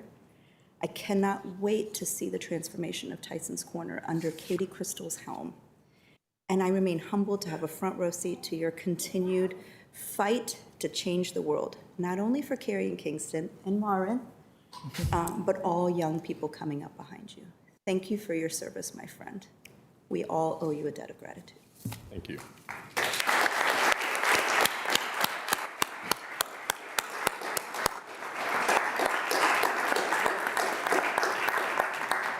Next speaker is Chris Slatt, followed by Jay Fassett. Before Mr. Slatt begins, we typically ask that the crowd not disrupt the proceedings with applause, but we'll allow it for today. Thank you. All right, good evening. My name is Chris Slatt. I'm a Penrose resident. I've lived in Arlington for 20 years and owned a single-family home for 15, so you should listen to what I'm saying. All right, that's probably enough of that. The nerd in me really wanted to lean into this whole public commenter thing leading to a string of weird half-written sets of remarks. Why Katie Crystal's departure from Arlington County Board is inconsistent with not just the comprehensive plan of Arlington, Virginia, but all 11 elements of the comprehensive plan of Arlington, Virginia. I wasn't consulted, and it's happening too fast. Katie Crystal's departure from the county board as a case study in the failures of the Arlington Way. The sound of sucking, forecasting the consequences of Ms. Crystal's departure on various regional governmental bodies in the Commonwealth of Virginia and the greater DC area. And short, reliant on non-renewable sources of energy and devoid of bird-friendly glass, Katie Crystal is the kind of development Arlington needs to move beyond to meet our climate change goals. But I couldn't finish any of them because not one of them does justice to the absolute badass of a human being that is being discussed here today. Katie changed my whole worldview of what a politician could be. No offense to present company, but there are certain troubling and off-putting similarities amongst many of you all. My first interaction with Katie was an email in May of 2015. She reached out to me and Henry Dunbar wanting to talk about transportation. After a lot of scheduling gymnastics, mostly trying to work around my childcare schedule, we met up at William Jeffrey Tavern. And I expected here's why you should support me hard sell. I expected her to either be an expert on transportation policy or more likely to be trying to seem like an expert on transportation policy in Arlington. Instead, I got beautiful, beautiful honesty. She said, when it comes to transportation, I know what I value. I value multimodality, I value walkability, I value convenient transit, and I value being able to get around without a car. I don't know what Arlington needs to get there, but I'm pretty sure you two do.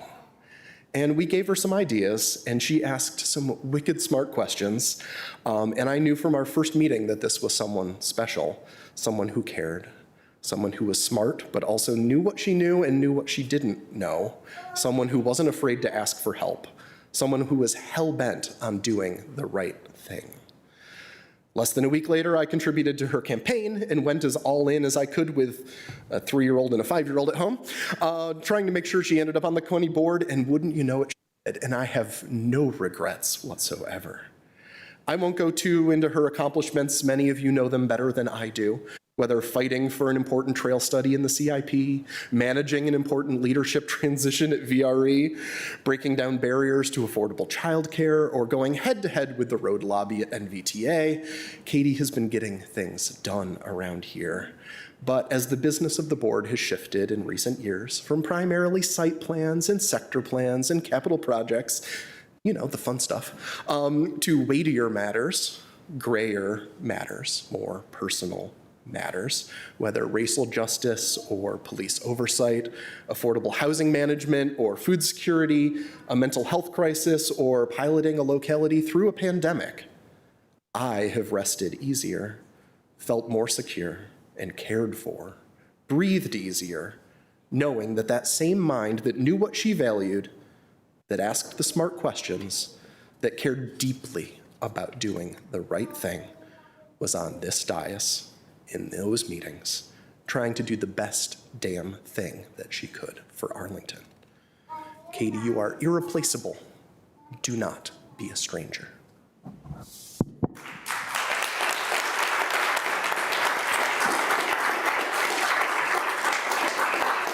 Our next and final speaker is Jay Fassett.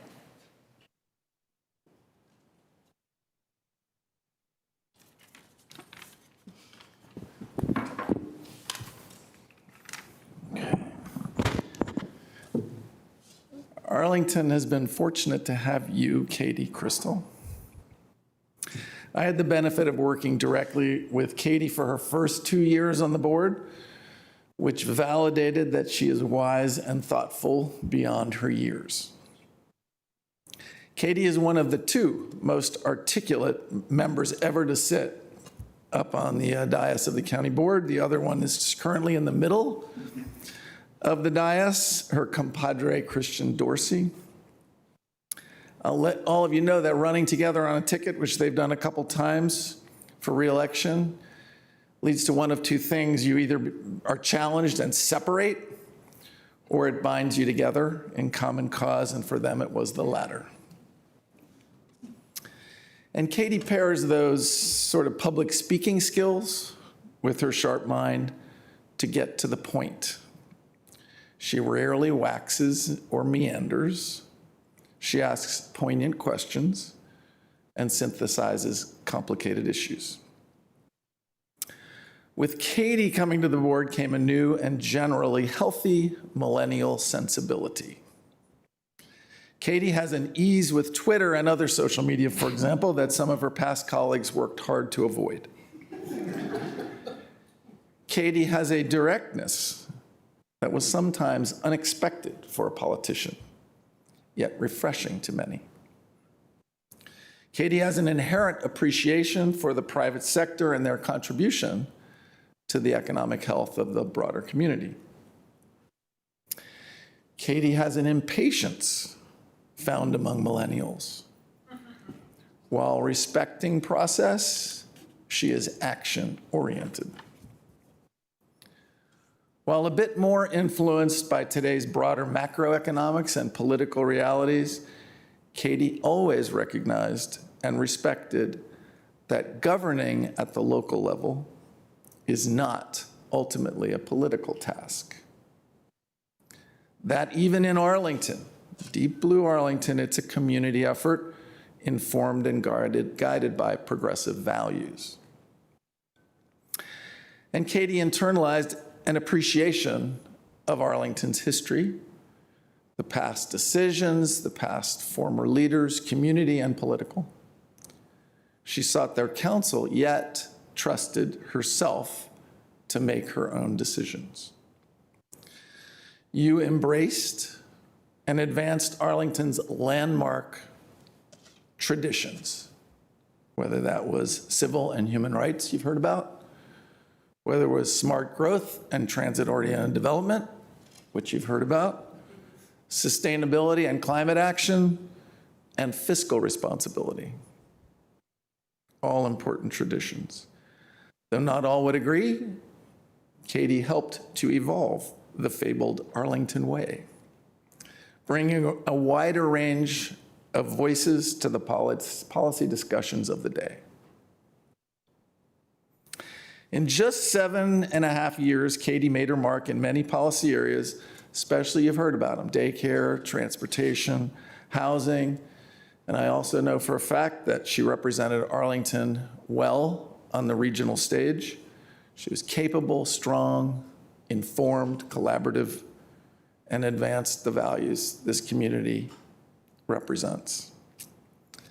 And the best news, that all those skills, all that time governing here in Arlington won't be for waste. It'll be brought to bear in advancing a huge part of our region, Tyson's, no longer just a corner.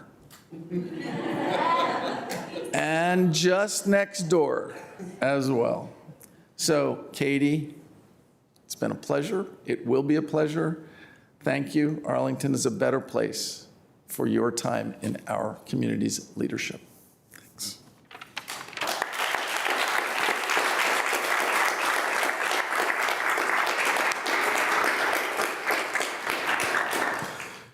Madam Clerk, do we have any other speakers? We do not.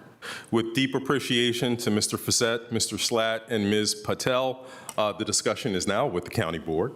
And so, colleagues. County Board meeting.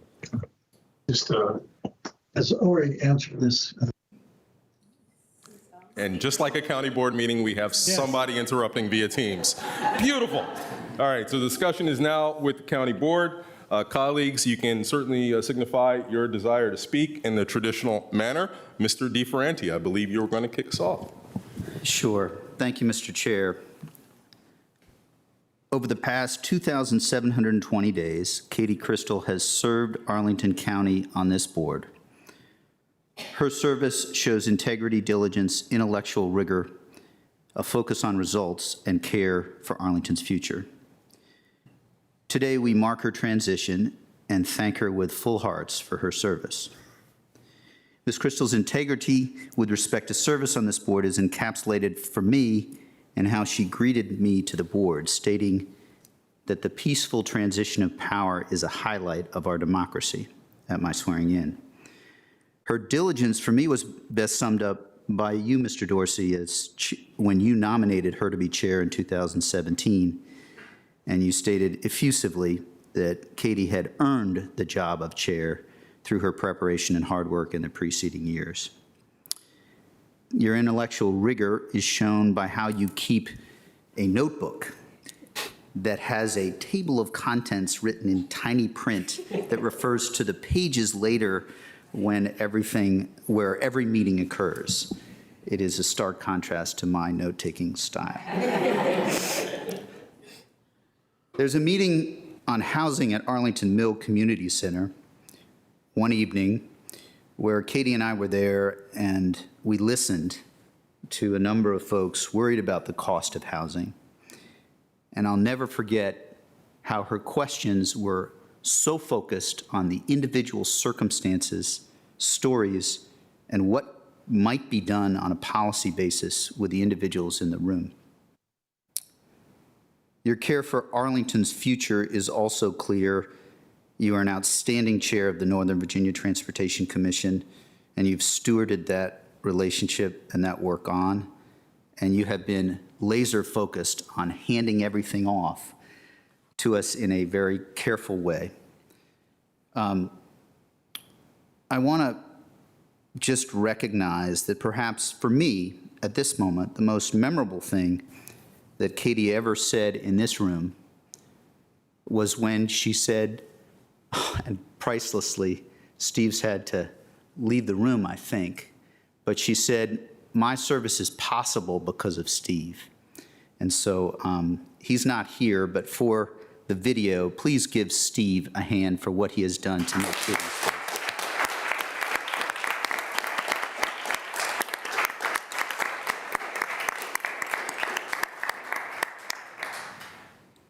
I don't know, I think it's important to say, just for the record, that Katie and I did not agree on every decision. That's okay, and in fact, I think it's important. What I know we agree on is the importance of a strong mind and a big heart. That's the test I use for my own actions and the type of people who make Arlington a great place to live. As you pass this baton, please accept our community, and the folks in this room's thanks for your service, which has always been marked by a strong mind and a full heart.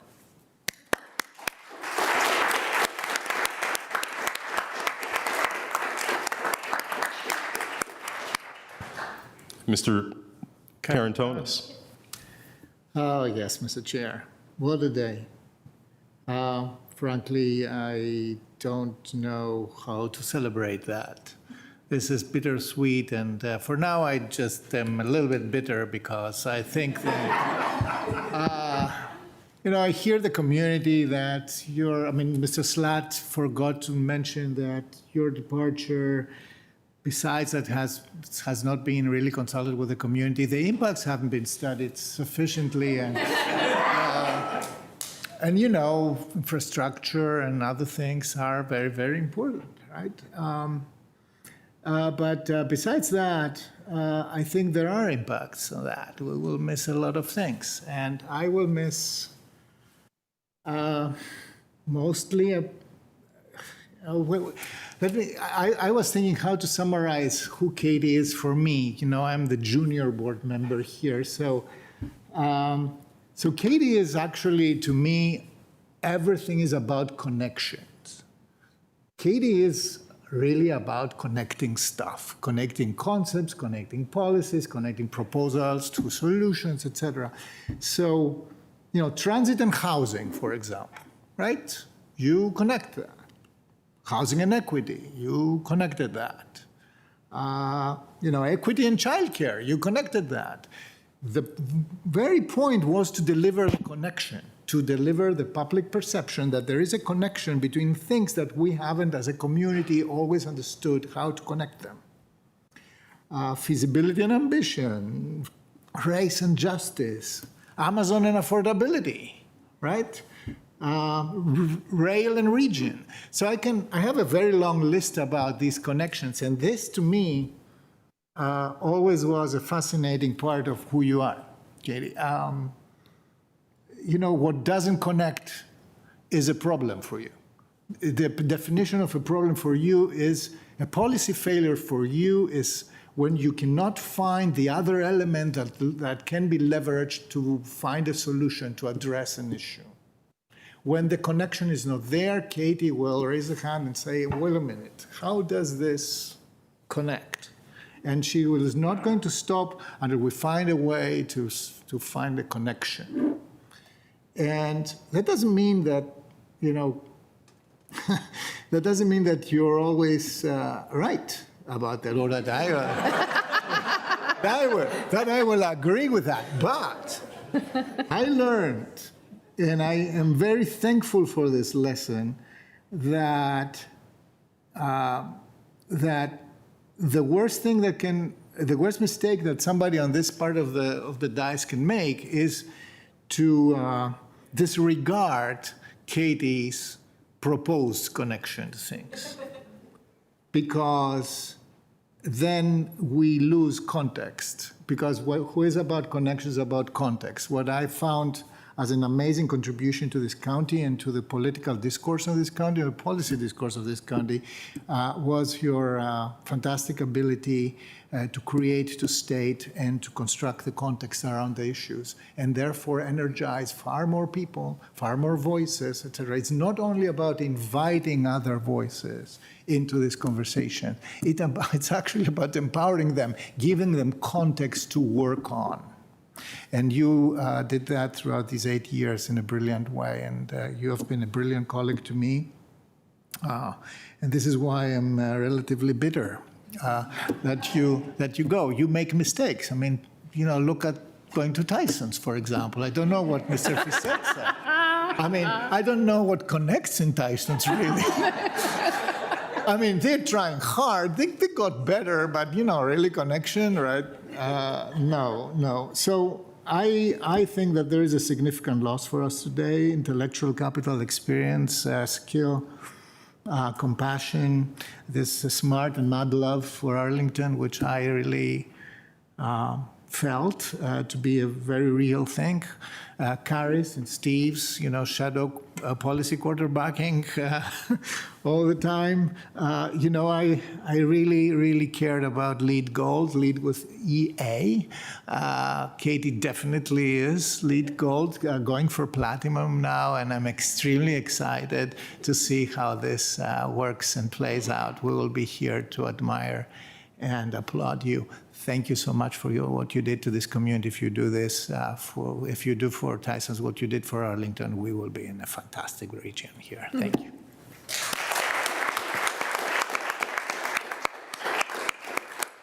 Vice Chair Garvey. Yeah, thank you. Well, I think it was about 8 years ago, there was another primary going on, and I had two candidates I really wanted to win, because I thought, if these guys win, this is going to be the most incredible board. We are going to just soar. And you won. And we have soared. I mean, it's just amazing what's gone on. And we've been through, tasted a lot of bitter. There have been some rough times, 2020 being one of the roughest ones.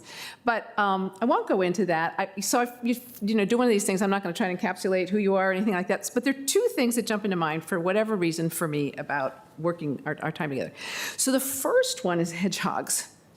You remember the hedgehogs? All right, so there was that animal thing. So we were cool with the bears and the lions and the tigers. You really just couldn't do that in Arlington. That was a bad idea.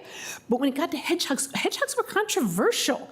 We spent a lot of time together on hedgehogs, and I even gave her a little stuffed hedgehog, which and then it was so cute, I got one for myself, which I still have. Anyway, so that's one of my first memories. And then the next one really that was very significant, really for me, even as an elected official, was childcare. Because I was raising my children at a time when there just wasn't much childcare. It was really tough. In fact, I just didn't even do it. I stayed home with the kids. I just didn't do it. I couldn't figure it out. And then I used to get upset about it and angry, and then I got busy with things, and then suddenly my children come along, and oh my God, they're parenting, and they still have the same problem. It was just really distressing to see, and I will say to some extent I was falling victim to being an older person, and I just was kind of given up. It's real, and then you came along and decided to make it. And at first, when you were making childcare, I said, all right, we're going to try this. Well, it never works. And then, might work. It might. And actually, we haven't solved it, but I am still on childcare because I think it's one of the major things we need to do in this community. I said it here. I've said it before. Any community that provides good, high-quality childcare for everybody in the community is going to succeed and thrive because that's what families and that's what people need. So thank you for doing that. And everything else, I think, as I think it was Jay that said, you really have left. I think you're leaving the county better than you found it. You're leaving the board better than you found it, and you will leave Tyson's better than you find it, which maybe is not as heavy a lift. And I really look forward to watching what you do with Tyson's and what you do after that. Thank you so much for being here with us.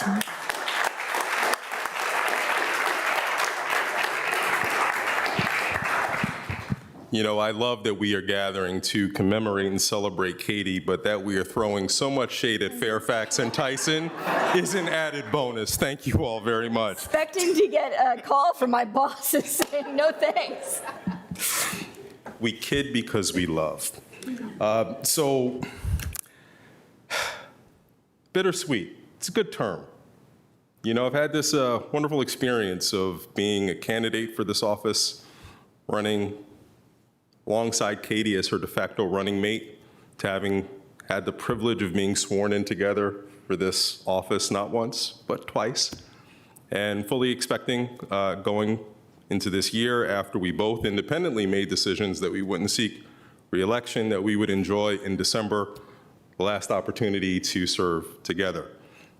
The fact that you are resigning to get your own moment in the sun is a little bit drastic, Katie. A little bit drastic.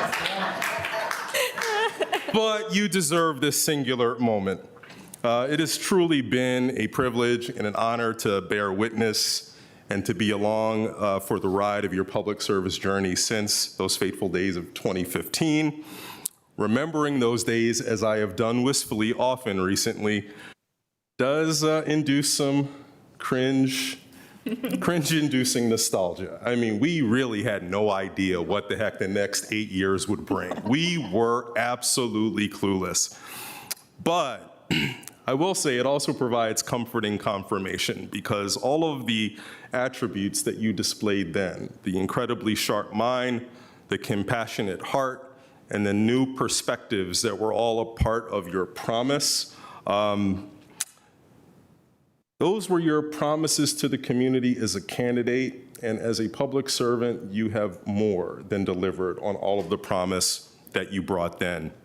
And I know that you can take great pride, and you should, in the work that you've done on the child care initiative and co-chairing Project Peace and implementing or working to implement nonprofit funding reform, your leadership of NVTC, your incredible leadership throughout the region on transportation issues, the Complete Count Committee, VRE Operations Board, all of these things that are a part of your bio and resume are important accomplishments. Do take great pride in them.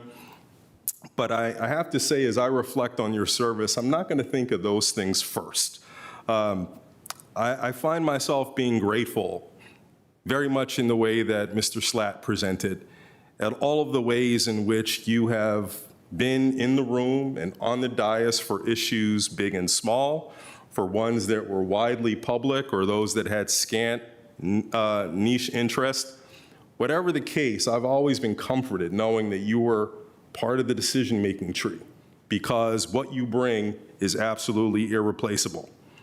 I could offer a lot of different proof points, but I'm just going to, really for the sake of time, focus on one example. It was March 2019, a little more than 4 years ago. I know that in the grand scheme of things, March 2019 is going to be remembered because it gave you the birth of that beautiful boy. But also during that time, I don't know if you'll remember, but we were scheduled to actually do a joint event or appear jointly at an event for our reelection. I can't remember who it was for. Maybe it was a labor group. I can't remember. It was a Dems. Maybe it was a senior Dems, maybe? Whatever the case may be, I show up, Busboys and Poets, and I'm told, Katie won't be coming She's in the hospital. She's in labor. I'm like, what? Like, what happened? And so this happened. This beautiful, beautiful boy. And the point of this story is that scarcely a week later, as you'll recall, what did we have? A board meeting scheduled. And this wasn't any board meeting. This was the Amazon board meeting. Yeah, see? That's all I needed to say. But more important to the point for Katie, there were a few different priorities that were incredibly important to her. We were doing phase 1 of the child care initiative, and we were doing amendments to the county code, chapters 52 and 59. Remember that? And so less than a week passed, and, without going into too many details, Katie would have been well within her prerogative, and it would have been well understood if she had sat that meeting out to not only care for herself physically, but to care about beautiful Carrie. But no, she wanted to participate in the meeting in any way that she possibly could. And so she participated telephonically for the entirety of the meeting, offering great comments and insights, even offered an amendment that was accepted by the board. And it just shows that no matter what circumstance, if the issues are of importance and matter, Katie is going to be in the room contributing to our doing hopefully great work, and it's something that I will be in awe of forevermore. I am just deeply appreciative for having had you as a colleague, and I will say that the Dorsey-Feldman family has been deeply comforted and honored that you have been our representative, and I hope that your next gig brings you fulfillment, so you can use that to tell all the folks in Fairfax. Though I do hope that that fulfillment does not come at Arlington's expense, and that you and Steve and Carrie experience a life filled with joy. Thanks, my friend.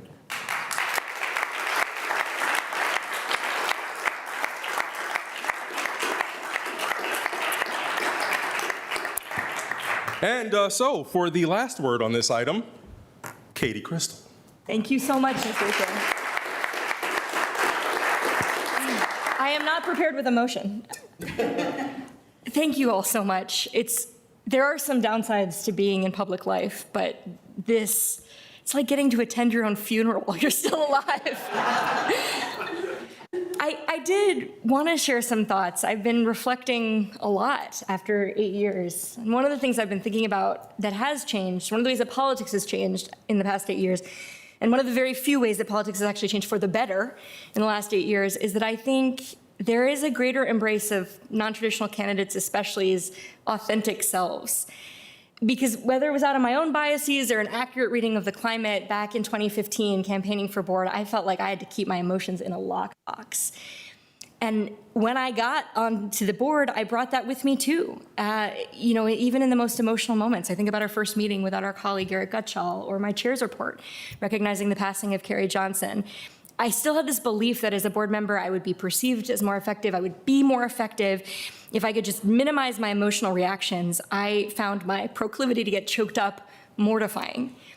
But when I look around at the new political reality, 8 years later, I see heads of state like Jacinda Ardern or Cory Booker's presidential run, and I realize that emotion in politics is no longer mutually exclusive with being a serious leader.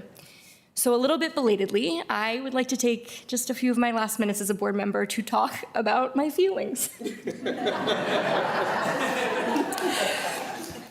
I want to talk first about pride, specifically the pride that I feel in this region when we act collectively, the transit accomplishments of the last 6 or 7 years, and also less showy work, like working with regional leaders in 2017 to help incubate and get funded a regional sexual assault and intimate partner violence forensic unit.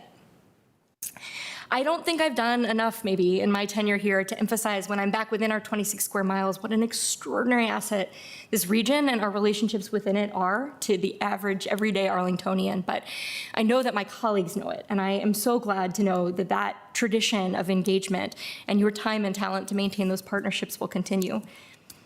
I feel a lot of pride when it comes to a group of people for whom I can take no credit because I am in fact firewalled from individually directing them, which is to say the Arlington County staff. Every day, I am just blown away by your determination and your excellence and your commitment to collaborating with the community. I have seen this in every corner of the enterprise, from the Water Sewer Streets Bureau to the Child Welfare Bureau, from the public library to public health, and it has been an honor to be your colleague. Ooh, okay. There's also no other word than pride to describe what it felt like to be an Arlingtonian, let alone the chair of the Arlington County Board when the international spotlight found us in 2018 at the conclusion of the Amazon search.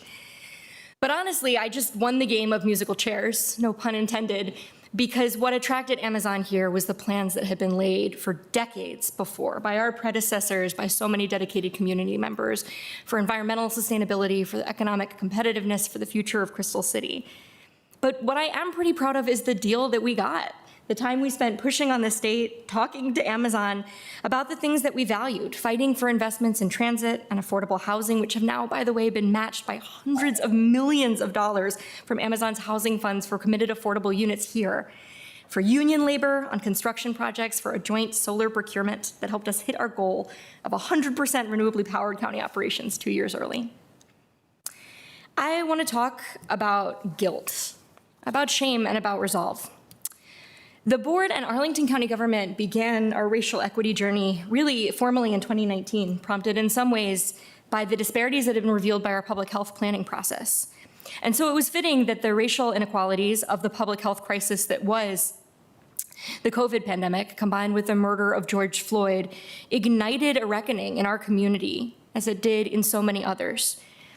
The summer of 2020 was one where emotions ran high.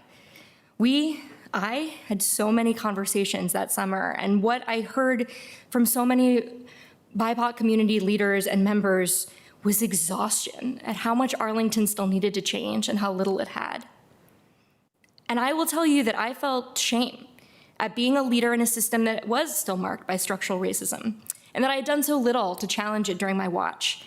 I spent a lot of that summer feeling all of shame's cousins, resentment and guilt and blame. And I know now how unhelpful all of those emotions are when it comes to actually addressing systemic racism. And over the past 3 years, with the help of, and in some cases just from watching so many role models in this community, those emotions have, I hope, matured into something more useful, which is to say resolve. I feel appreciation for the county manager, for ACPD, for resident leaders. I think of Kent Carter in particular, who wasted no time that summer and jumped into deeply uncomfortable conversations to re-envision policing in Arlington. And there were two further areas for which I wanted to take personal responsibility because I felt most complicit in perpetuating structural inequity: the exclusionary history and outcomes of our zoning ordinance, and the process by which the county board made funding decisions. As to the former, well, the rest, as they say, is history. But as to the latter, I feel not only resolve, but so much gratitude to the United Way of the National Capital Area and to the E Pluribus Unum, the partners who supported us in trying to make those structural changes, and above all, to the BIPOC community leaders who helped co-create the new approach. Your honesty when I was getting it wrong on public engagement made your partnership in getting it, I hope, right, so much more meaningful. And I am so grateful, especially, to have served during this moment with our chair, Christian, and with our Chief Equity Officer, Samia, from whom, both of whom have the most extraordinary gift for translating equity into policy and policy into equity. I have learned so much from both of you. I want to talk for a minute about fear. Where I have struggled most with leadership is the conflict between our circumscribed authorities as the board and the needs and fears of our community. It's hard to remember that our first year in office overlapped with the Obama administration because so marked is our tenure by trying to respond to the unprecedentedly chaotic and cruel Trump administration and what it meant for our residents. I'm really proud that we as a board tried to rise to the challenges of those years. We provided legal services to mixed status and undocumented families. We worked as a region and locality to try to provide clear information during a politicized global pandemic. Our police and paramedics were part of the brave and competent presence that helped restore order in the Capitol after the January 6th riots. But the limitations on what we can do and the gap between that and what our constituents need have often broken my heart.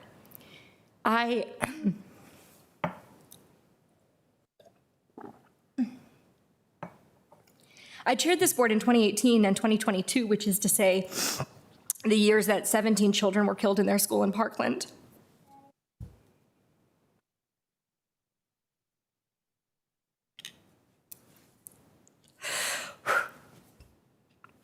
And the year, excuse me.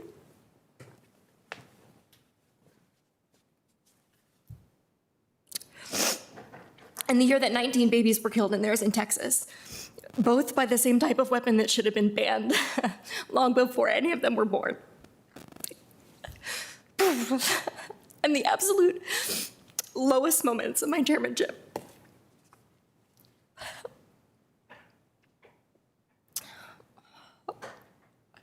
The absolute lowest moments of my chairmanship both years were the APS parents who wrote, desperate for assurances that it couldn't happen in their child's school, and our inability to give them that. I hope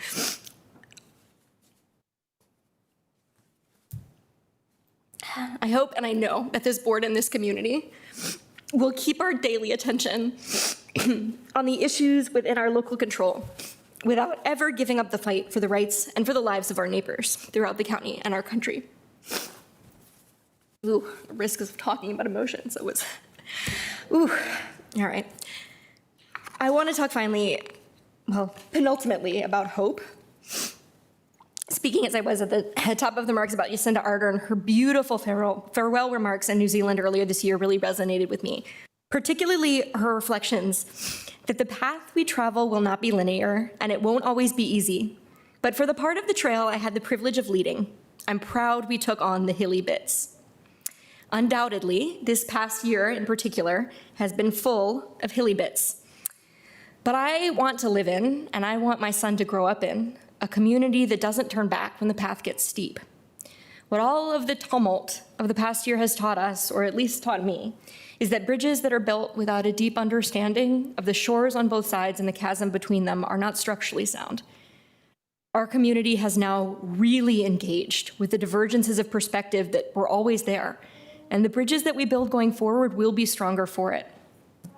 And the activation of so many Arlingtonians, the coalitions formed during those roughest patches of the trail, and moments of genuine understanding of perspectives of neighbors who were living really different lives from one another, that brings me so much hope. Because we will need those coalitions, those joinings of new perspectives and the wisdom of the old perspectives to continue tackling our biggest affordability challenges.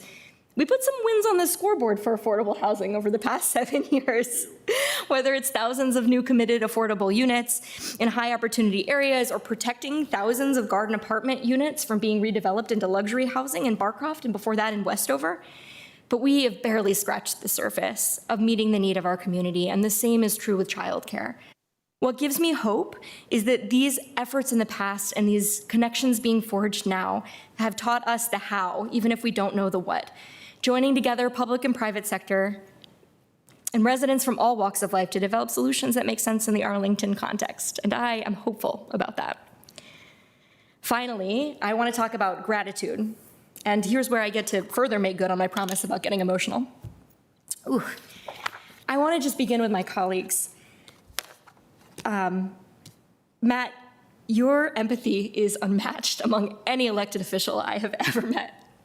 You really are the beating and bleeding heart of this team, and your deep love for Arlington and your desire to do right by it are amazing and such an asset to this community. Takis, I am really glad to be passing some of my favorite transit projects to you because they are in such good hands. Up until you joined the board in 2020, I took pride in maybe being the biggest transportation nerd on the board, but I had to handle that mantle immediately. Your comments actually just this past Saturday about the difference between density and livable urbanism to me just illustrated how well you understand and your passion for how environmentalism and biophilia and housing and transportation all fit together. And it's just been such an asset to this board. I've really enjoyed working with you. Libby, from you, I have learned so much about an area where I know the least, which is the importance of not rushing. Watching you, I've really come to learn the value of building interpersonal connections, to make space for small talk and relationship building instead of just trying to get straight down to brass tacks. You've helped me realize because people and their feelings really matter a lot. and your capacity for taking the long view, sometimes the really long view, like with the fourth turning in the eras of history. That's really been a needed counter because this work can feel so urgent that it borders on myopic, and I've really appreciated that. All right, let me gather myself, Christian Dorsey. Your political and your policy partnership and your friendship have been among the most meaningful parts of this journey for me. The closest thing that I have to a regret about leaving is that you and I don't get to go out the way we came in, which is to say together. But as an Arlingtonian, I am so fortunate that you will share the handoff to a new board.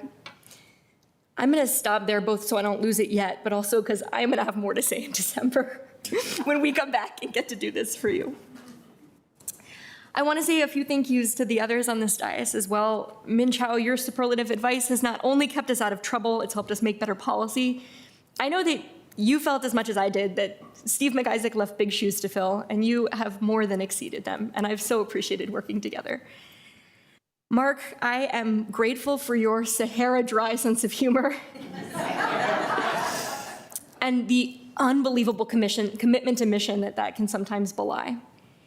Thank you for not only your indispensable service and your thought partnership to me, but also for modeling to me what it looks like to lead as a manager and to empower a high-performing team in a culture of mutual respect. To Kendra, and especially to the whole of the board office that organized today, you all are the best combination of policy smarts and communication skills and genuinely fun colleagues.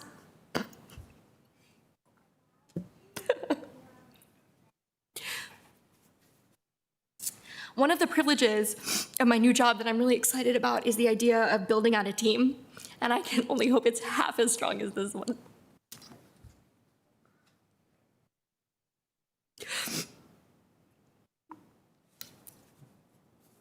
In particular to Amin and to Mason, you all have been my right-hand man and woman, my sanity life preservers, and above all, my friends, and I'm so grateful for your service. All right. We get it together. To this community, to this beautiful mosaic that's here tonight. So many of you, honestly, looking at you, all of you, have advised me, you've held me accountable, you've celebrated with me, and you've mourned with me. You have banged your heads against brick walls with me sometimes. And you have made this the most incredible place in which to serve and to live. Thank you. Steve and Carrie, thank you for your patience while I pursued this dream. I can't wait to spend more time being your wife and your mom.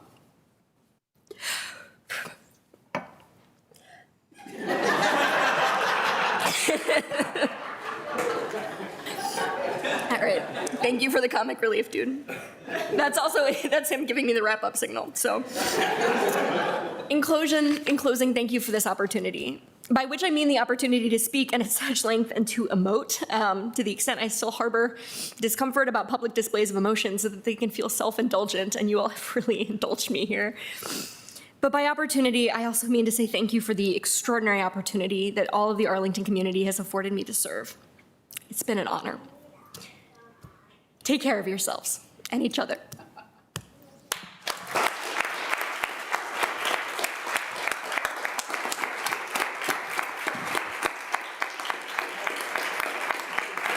It's like you regret it. I said I regret it.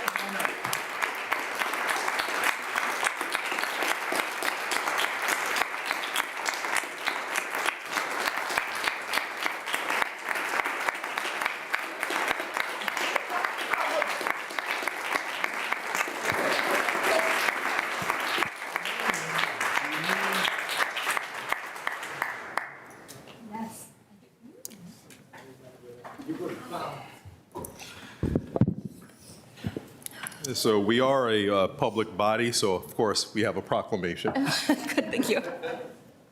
And I'll spare you the numerous prefatory clauses, of which there are 1, 2, 3, 4, 5, 6, 7, 8. So I will spare you 7 of them, but one of them has not been mentioned in any way or alluded to during the course of our conversation tonight. So I will do that before proclaiming what it is I get the honor of proclaiming. So this is a proclamation titled Commending the Honorable Katie Crystal for her service is an Arlington County Board member, and it begins whereas the Honorable Katie Crystal was elected to the Arlington County Board in 2015, and upon assuming office, was the youngest woman to ever serve on the Arlington County Board and was reelected in 2019. Hopefully you all knew that bit of trivia, right? We're talking about a significant ground trailblazer. Now, therefore, I, Christian Dorsey, Chair of the County Board of Arlington County, Virginia, do hereby commend Katie Crystal for her distinguished service and leadership as a member of the board and on public bodies throughout the region, and on behalf of Arlington, express gratitude for her service and extend our best wishes for success in her future endeavors. Please, copy suitable for framing, just like the many you have distributed in the past. Congratulations.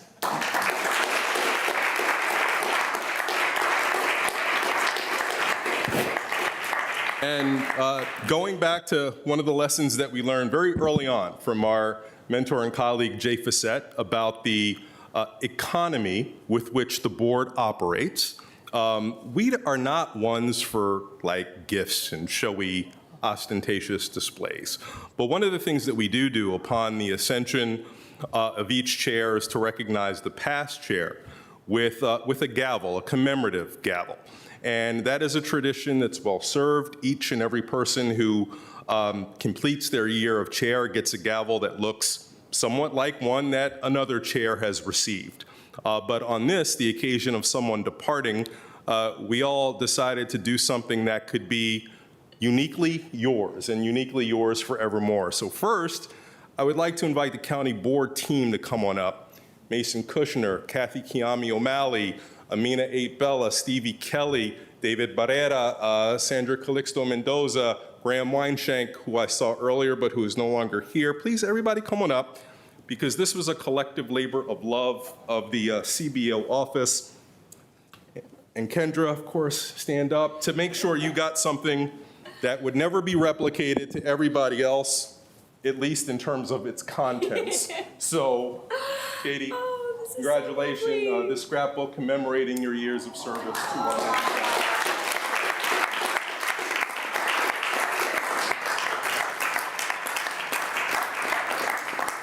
All right, let's just like take a pic. Get down there.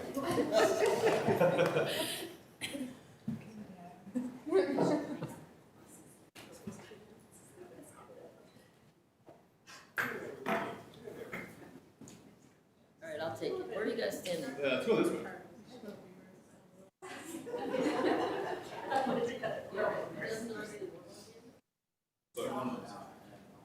We've seen the book. We know that there are enough pictures of us already.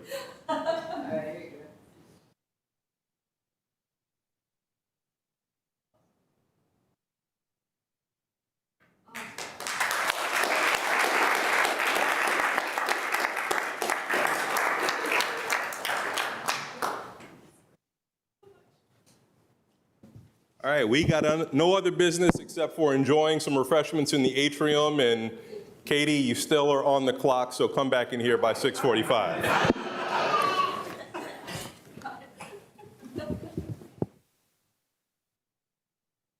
I'm sorry, Mr. Chair, did you adjourn us? Did you recess us? Have you recessed us? The board is recessed until 6:45. Kendra's gonna hold you to it.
Board is now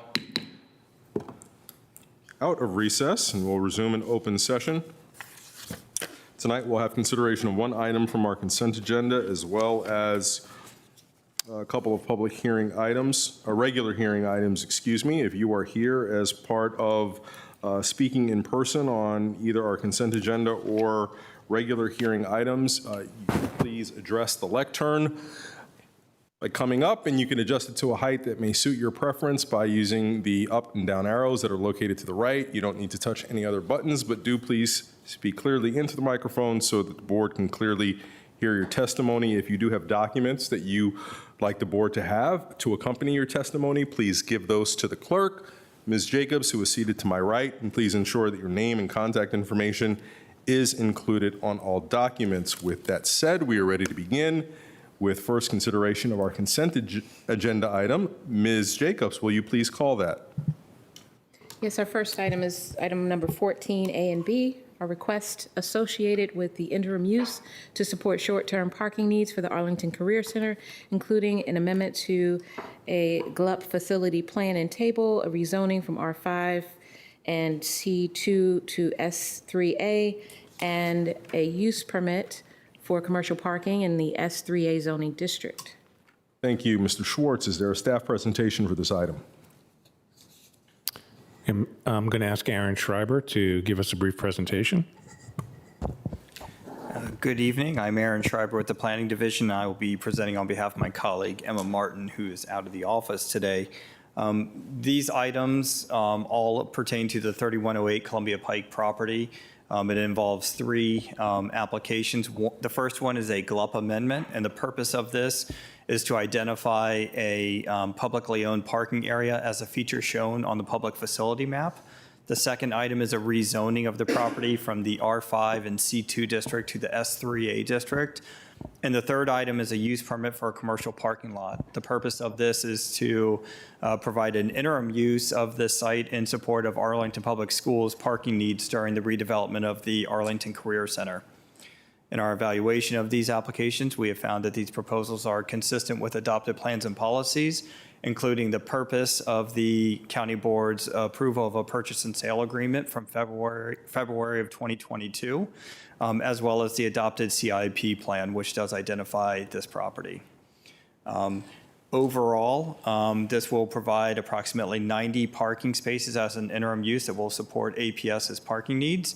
But the county in its acquisition of this property did identify this as an interim use, but recognize that there were longer-term public uses of the site, including things such as a new home for a Columbia Pike branch library and other public uses such as affordable housing. Those long-term uses will be determined by the county at a later date. This item, or the rezoning and the GLUP amendment, were heard by the Planning Commission. Both items were recommended for approval. Following the publishing of the staff report, we did hear from one citizen, and concerns were expressed regarding the historic significance of the building, as well as potential adaptive reuse opportunities at the site. In response to those, I would state that the property is not listed on the county's historic resources inventory. Again, I would reiterate that the property was acquired specifically to support interim and long-term uses, which also included funding for the demolition of the building and redevelopment of the site as proposed here. And then also, in which I think the applicant may be able to speak to more effectively than me, but we do know that the building is not structurally sufficient to support adaptive reuse activities in a manner that's either cost-effective or fully utilizing the site in its entirety. Therefore, the county manager does recommend approval of all three items, including the GLUP amendment, the rezoning, and the use permit.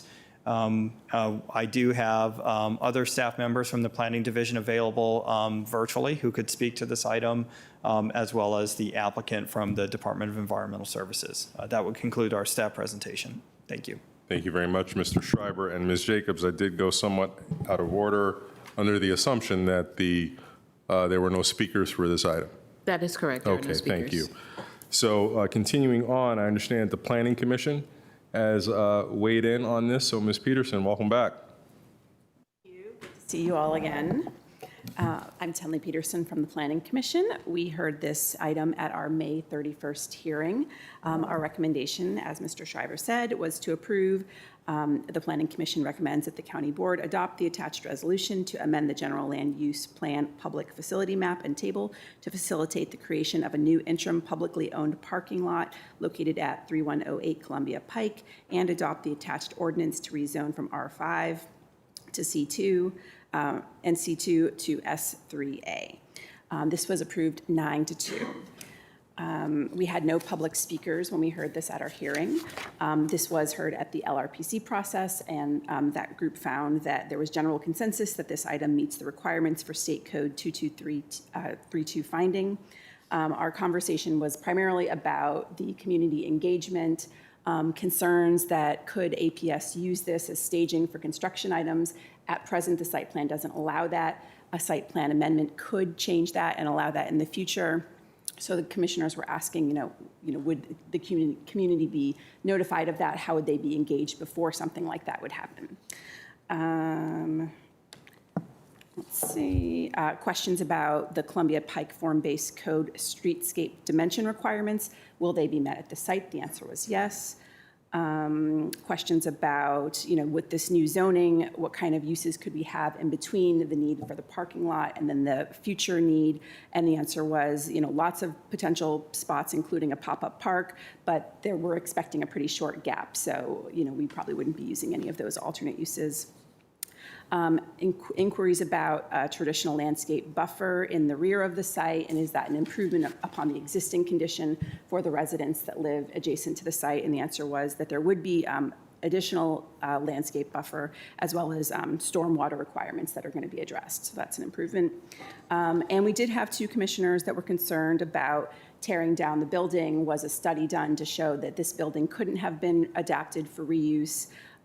Do we actually need 92 spaces? Could we have left the building up and used less spaces? Ultimately, staff thought that the building could not be used for something else, and with the potential library that would be there in the future, it wouldn't be able to be used at all. So, but that was the rationale for the two votes that did not support this. Yep, and that's it. I'm available for questions if you have any. Thank you, Ms. Peterson. We appreciate it. The conversation and discussion is now with the board. Mr. Carantonis, would you kick us off with a motion, please? I would gladly do that. I will move both items 14A and 14B. So I am pleased to move the manager's recommendation, adopt the resolution which is attached to the staff report to this item, to amend the general land use plan public facility map and table to facilitate the creation of a new interim publicly owned parking area located at 3108 Columbia Pike, attachment A. In addition, adopt the ordinance attached to the staff report to rezone from R5, one family and restricted to family dwelling district, and C2, service commercial community business district, to S3A, special district, attachment B of the staff report. And then B, I move to approve the use permit for commercial parking on the property located on 3108 Columbia Pike, RPC number 32-007-018, with an administrative review in 18 months, December 2024, subject to the proposed conditions of the staff report to this item. Thank 14. You. Is there a second? Second. Seconded by Ms. Garvey. Any further speaking to this motion? I will very briefly say this has been unexpected. This was the plan for this place on Columbia Pike. The plan was to facilitate the parking needs of the career center during the construction of the new career center, and then to engage in a planning to use that place in a far better way, to move the Columbia Pike library probably there, and to look at other opportunities to use this place to the best possible way. I have to recognize that it's a transitional use. It's not a non-problematic use, because some of the reminding urbanism of this place will be removed for some time. But in general, this strip between Glebe and South Walter Reed is in transition as a block and in its entirety. So I don't see why this would be a reason to preserve a building that we have asked staff that obviously doesn't, comply with any other alternative uses at this moment. And besides, I personally am very satisfied about the fact that staff has really done maximum due diligence and also explained to me, and I believe that you will be able to elaborate here, how the old building will be rather deconstructed and not just demolished, so that we preserve as much as we can from the substance of the building and reduce the embodied carbon impact of this action. Thank you. Thank you. Any further comments, Mr. DeFerranti? And on the environmental issue, thank you, Mr. Chair. On the environmental issues, I think Mr. Carantonis has covered it. Thanks to Mr. Schreiber for the point on the historical pieces. It's not designated, and I think this is necessary. Thank you. Thank you. Staff, for my own purposes, adaptive reuse as a concept is wonderful. Then you have to marry it with the real world application to an actual structure. And this is a structure that I'm familiar with. I've been in quite a lot, and I'm not an expert, but it's clear that it's not a candidate for adaptive reuse. It's not ADA accessible. It's not efficiently laid out on the site. So to think about using this site in a way where it could be adapted for a suitable public use would require a significant amount of public investment that would not be an effective use of taxpayer resources given the overall inefficiencies of its orientation toward the site. And given that we do have long-term plans that include not just a public facility in the form of a library, but at least the entertaining of conversations about other public or public-worthy uses on site. This is a very cost-effective and environmentally sustainable path forward to raise the building, to use it for a need that's going to reduce the number of vehicle trips in and around the area for people who are searching for parking until we're able to figure out the long-term solution. So I'm pleased to support your motion. Seeing no further discussion, we're now ready to move to a vote. All those in favor, please say aye. Aye. Any opposed? The ayes have it, 5-0. Thank you, Mr. Schreiber. Thank you, staff, for attending to present this item, and thank you, Ms. Peterson, for your report. We're now ready to move to our regular agenda this evening. Would Ms. Jacobs please call the next item? Yes, items number 43 and 44 will be heard together, and they are items related to the future of outdoor dining study. 43 is, these are both requests to authorize advertisements. 43 is a request to authorize advertisement of public hearings by the Planning Commission and County Board to consider proposed amendments of the Arlington County zoning ordinance to permit outdoor seating in public rights of way by administrative review and permit the modification of parking requirements for seats located in the ACZO required private parking spaces as part of the study. And 44 is request to advertise an ordinance to enact and codify a new Chapter 70 related to encroachments in public spaces. Thank you very much. So to kick off the staff presentation, Mr. Schwartz. Thank you, Mr. Chair and members of the board. Brett Wallace is with us tonight to give a presentation.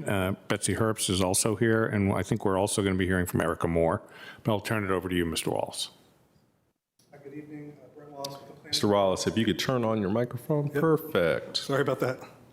Good evening, Brett Wallace with the Planning Division. I'm also joined by Ms. Herbst from the Real Estate Bureau and Mrs. Moore, who's from our communications team, who's on the call. I'm also joined by other staff that's in person with us this evening and on the call as well from CPHD, AD, and DS. So again, providing an update here tonight, this evening, for the request to advertise for the recommended key elements that are shown here for the future outdoor dining study, which include these three elements, with the first two being the subjects of the RTA this evening. Item number 1 is the zoning ordinance amendments to permit outdoor dining, seating in public spaces via administrative review process, including the ability for the county board to modify parking requirements for seats located on required private parking spaces. also including other amendments to further the study goals and recommendations. And then the second item is the encroachment ordinance and outdoor cafe license, which is a new chapter of the county code, which will include an administrative review process and requirements for an outdoor cafe license application and fee. And then the third item is an administrative document not requiring any county board action. This evening, it's the update to the outdoor cafe guidelines, last updated in 2013. This is going to serve as a reference manual for restaurants and applicants moving through the application and permitting process. So I'll quickly go over the zoning ordinance regulations and guidance for outdoor cafes. Seeing the slides advance? Oh. So just a quick background on the current approval process for outdoor cafes. For those outdoor cafes that are located on private property, those cafes can be reviewed administratively, approved by the zoning administrator.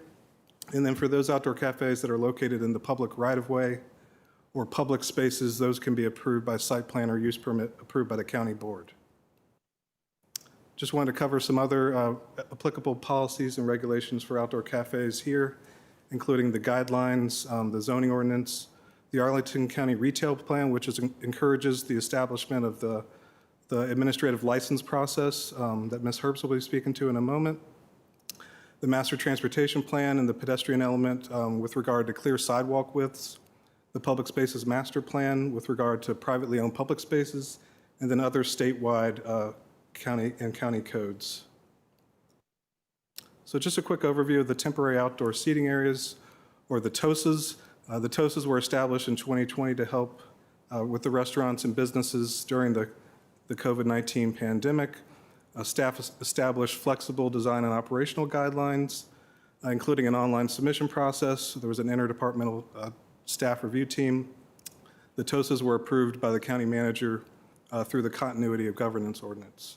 And currently we have approximately 100 TOSAs, both public and private, that are in operation today. And again, the TOSAs will expire on August the 15th with the end of the continuity of governance ordinance. So just some examples of some outdoor cafes throughout the county, including some TOSAs. I think some of these examples illustrate some of the issues and concerns that we heard throughout the process with regard to pedestrian mobility, accessibility, and clear sidewalk widths. Some other examples of TOSAs that are located in private parking spaces where restaurants converted existing private parking spaces into outdoor dining setups, as you can see in the images here. And then we also have some other examples of TOSAs that expand to include the entire sidewalk, where we've installed wheel stops and bollards to accommodate pedestrian circulation in the public right-of-way or the on-street parking lane. So just an overview of the phase one engagement, what we heard with regard to the TOSAs and the experience over the past few years. We heard a lot of general support from the local businesses to support those businesses during the pandemic. Overall enjoyment of outdoor dining options that provided for vibrant streetscapes. And again, some concerns we heard about safe, accessible pedestrian circulation. We did hear some support as well for the reduction of parking spaces to support those expanded outdoor dining setups. And then the bottom line we heard is the need to streamline the process that has costly and lengthy review times as part of the review. So for item number 43, the zoning ordinance amendments, this table here summarizes the existing and proposed process, and we've identified 3 different types of outdoor cafes, with the first being those located on private property that are unencumbered by public easements. Those currently are reviewed administratively by the zoning administrator. Staff is recommending to carry those forward to continue those to be reviewed administratively. The second type that we've identified are within the public rights-of-way or public easements on private property, including privately owned public spaces. Number 3, those currently are approved by county board use permit. We are recommending that number 2, the public sidewalks within the rights-of-way, be reviewed and approved administratively by staff And then for the number 3, the privately owned public spaces, or POPs, we're recommending to maintain the ability for the county board to review those by use permit. And so just a quick summary of the proposed zoning text amendments related to reflect the process changes that are currently recommended. To Article 12 for the outdoor cafes, the 3 different types, the private property, recommending the use of zoning ordinance required parking spaces for the outdoor cafe by use permit when the use standards in the zoning ordinance are met. Number 2, for the public property or sidewalks, a new requirement for the outdoor cafe license, the new Chapter 70 that you'll hear about in a minute. Again, meeting the zoning ordinance use standards. We've identified a clear sidewalk dimension of 6 foot unless otherwise approved by site plan if there's a wider sidewalk requirement. The location being in front of the restaurant, and then we've permitted sound and entertainment when adjacent to residential districts. And then number 3 for the privately owned public spaces or POPs, again requiring those cafes located in POPs to also obtain an outdoor cafe license and then meet the zoning ordinance use standards. Also proposing zoning text amendments to other articles, such as Articles 7 and 8 for the commercial and industrial district use tables, which includes editorial changes to reflect the proposed approval process for outdoor cafes. And then for Article 14, parking, some editorial changes to resolve some conflicts which would not permit outdoor cafes in off-street parking spaces. And again, requiring those outdoor cafes located on the parking required by the zoning to proceed with a use permit subject to the use standards.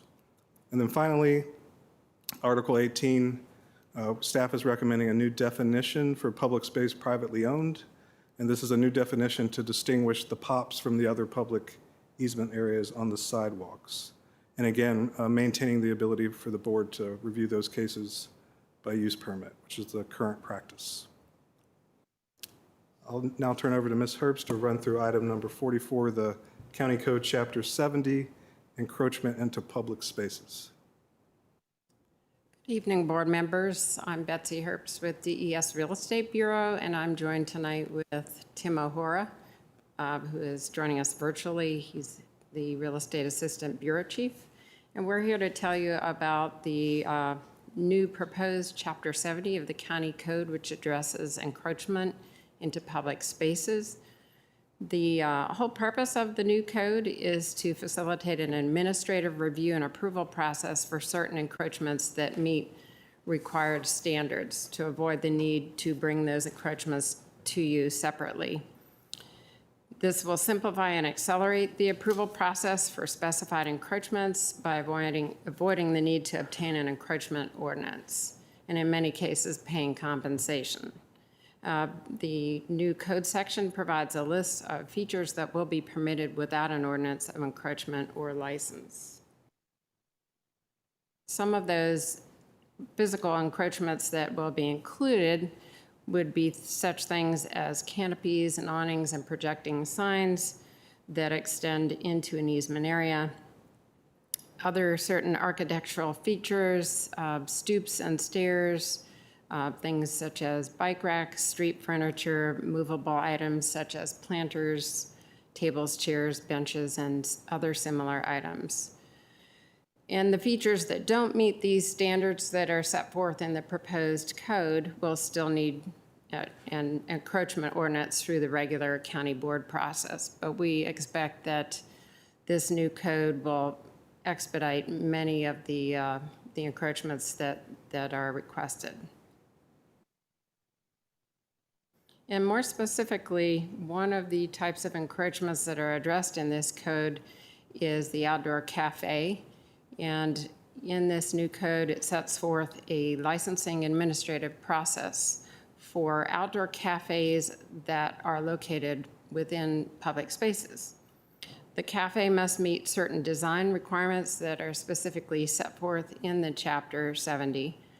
Some of those include such things as not having any permanent elements affixed to the real property, that they not be located within a fire lane, a bicycle lane, or travel lane, near loading docks or transit stops or emergency vehicle access areas. They will be permitted to have low barriers or fences as long as those are removable. They can be attached to the surface if the surface can be capped or made flush once they are removed. And regardless of the license for the outdoor cafe, they must also have a building permit and an occupancy permit. As part of the process, there'll be submittal of an application signed by the applicant with the consent of the owner if that happens to be different than the applicant. And with that, we'll require a set of detailed plans showing the cafe area, and there'll be the requirement of paying a $150 application fee. In addition to that, we'll require an annual license fee, and that will be based on the square footage of the cafe area. So the larger cafe areas will pay more than the smaller ones. And that would be in accordance with a schedule of fees that would be adopted next year, starting in fiscal year 2025. And I'll let Brett finish up the rest. Okay, so just briefly cover the commission review. Staff has been meeting with a number of commissions over the past few weeks, including the Economic Development Commission just this morning. We're here with you this evening for the requested advertise for the zoning ordinance amendments and the encroachment ordinance, and then we're meeting with some other committees coming up over the next coming weeks before coming back in July to the Planning Commission and the County Board for action. So I'll now turn it over to Ms. Moore, who's on the call, to walk us through the engagement and communications. Thank you, Brett. Good evening, board members. My name is Erica Moore. I am the Communications and Engagement Manager for CPHD. Apologies for not being able to be there in person this evening. As Brett said, I just wanted to run through what the engagement and communication will look like for these TOSA holders, for these restaurants, and in the coming months. So after you act tonight, we will be communicating out to all of our TOSA holders and other interested parties, letting them know about the action, how to follow the process that will be happening in July when you take action, how to sign up to speak, and then also letting them know how we will share information with them after you do take action in July, and also specifically letting them know that they do not have to do anything at this point, that there's nothing for them to do yet. We will update all of our associated websites as needed, and we're working on an FAQ that we will get out as soon as we can as well. We have been working very closely with the study team, the CPHD comms team, and Arlington Economic Development on this plan, and that will really come to fruition after you act in July, where we are prepared to stand up what we're calling a street team of members of the CPHD team, the AED team, Biz Launch, that we will actually prepared to create packets of information for all of these TOSA holders and personally deliver them to the restaurants so they know exactly what they need to be doing ahead of the August 15th COGO expiration there. We will also be reaching out to them via digital communications through our newsletters, the direct email addresses that we have for the various restaurants, and we're also talking about trying to send physical letters to the owners of record. So just really trying to reach people as much as possible. We're setting up an internal tracker where we can really get a sense of who we've reached out to, who we've heard from, who we haven't heard from, and who may need some extra touch points to ensure that they're aware of the steps that they need to be taking. Also, AED, we're working with them to set up an intake form, for lack of a better phrase, on how restaurants can easily submit questions, and we as county staff can get those questions to the right people to get answers to those TOSA holders about what they need to do. We are also prepared to stand up some Q&A information sessions if we find that certain restaurants in certain TOSA situations have specific questions, or we're seeing some themes in some of the questions, and bring those together. And then also staff is going to be working to set up opportunities for individual consultations to really walk the restaurants through this process. Happy to take any questions if you have any. Thank you. Thank you, Ms. Moore. Mr. Wallace, Ms. Herbst, does that conclude the staff presentation? I have maybe 2 more slides. Okay. So activities that are anticipated after the July County Board meeting include in-person direct engagement with restaurants with TOSAs in the mid to late July timeframe that Erica spoke to. We're expecting interested restaurants to file pertinent applications by August the 15th, which is at the end of the continuity of governance ordinance. And then an interdepartmental staff team will work to review those applications, estimated time frame of 90 to 120 days, which puts us to making decisions on these applications in the latter part of the year. So the county manager recommendations before you this evening are item 43, a request to advertise public hearings by the Planning Commission on July 3rd and by the County Board on July 15th to consider amendments to Articles 6, 7, 8, 12, 14, and 18 of the Arlington County zoning ordinance. And then item number 44 is adopt the resolution attached to the staff report to authorize the advertisement of a public hearing by the County Board on July 15th to consider an ordinance to enact and codify a new Chapter 70, encroachment into public spaces of the Code of Arlington County, Virginia. And that concludes staff's presentation. Thank you. Thank you very much, one and all. And I don't believe we have any advisory groups who are speaking on this issue tonight. And do we have any public speakers, Ms. Jacobs? We do. We have one public speaker, Ethan Kearns.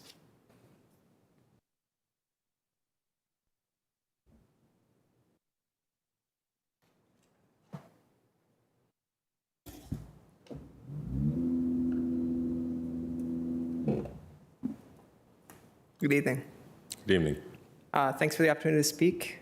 I'll be brief. I believe I shared these slides in advance, so just flipping through them really quickly. I feel compelled to share a little bit of information about my family story because I think it's a really good case study of having a TOSA established during the pandemic, the before and during story. So this is a quick character slide of my family, 2 kids, 7 and 10. My wife Ingrid teaching at Arlington Public Schools. Next slide. This is our home. We live in a historic townhome community on a dead-end street. Next slide. This is the experience that we've had with the TOSA. As you can see, our bedrooms directly abut the TOSA. Next slide.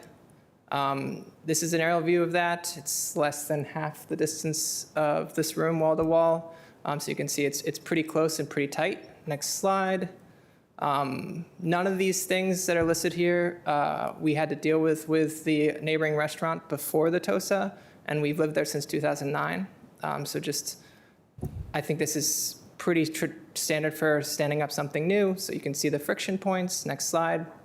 I had the opportunity to talk with Brett and the county team as well as some ZOCO committee members last week, saw kind of some of the plans and just wanted to weigh in on those recommendations. Next slide. So the first one, fully endorse this piece. The county has recommended that from an abutting residents point of view, we limit audio video entertainment. I think that's been huge. So during the pandemic, that was always the rule, but I didn't raise any flags. The local cafe did have that music and did have the TVs, and it was pretty tough to deal with. They actually had trivia night outside and the kids couldn't sleep. Since we started pivoting towards a long-term trajectory of this, I reached out to the county brought the cafe in compliance, and it's been a tremendous difference. And hearing from the ZOCO members, this has been something that I think has been worked on for a long time. So putting this into the rules would be fantastic. And then I also have 3 additional recommendations. So I know you can get these things by use permit, but I do think that abutting residents should have a restricted hours to start from, so that residents and cafes don't have to work to get to a compromise. There's a little tighter of governance there. I also think we can do something related to lighting pollution and put something into the zoning ordinance as a starting point there. And finally, I think maybe a little bit more clear on remediation, how residents and restaurants can work together to resolve issues. So that's me. Thanks. Thank you, Mr. Kearns. That's our final speaker. And might I commend you for your concise, well-timed presentation, and we appreciate also the ability to read it ahead. And Ms. Jacobs, I see Mr. Musso in the room and wonder if maybe his registration got lost.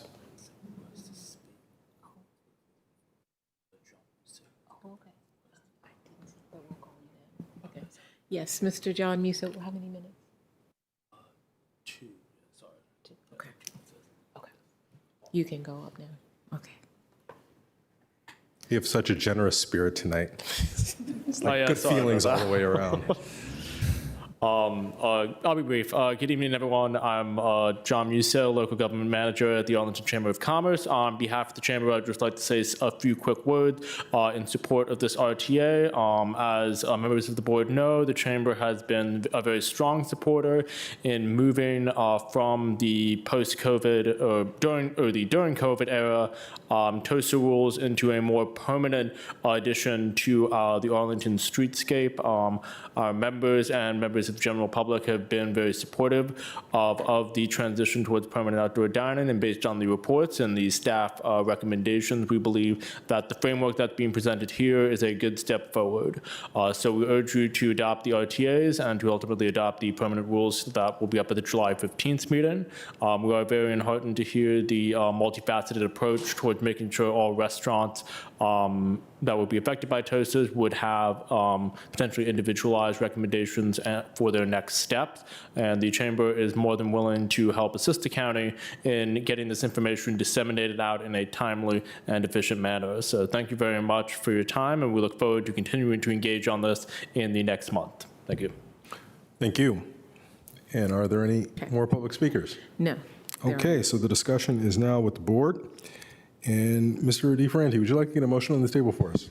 Sure. I will move the county manager's recommendation for item 43, and that we adopt a resolution attached to the staff report to authorize advertisement of public hearings by the Planning Commission on July 3rd, 2023, and by the county board on July 15th, 2023, to consider ASCO ACZO amendments to Articles 6, 7, 8, 12, 14, and 18, all as shown in Attachment 1, to permit outdoor cafes and public rights-of-way by administrative review, permit the modification of parking requirements for outdoor cafes located on ASCO-required private parking spaces. We permit outdoor cafes as an accessory use to a food establishment, permit fixtures and furnishings associated with outdoor cafes on private property to be affixed to the ground, to prohibit sound, audio, or visual entertainment from being piped into or played so as to be visible or audible from an outdoor cafe on private property when located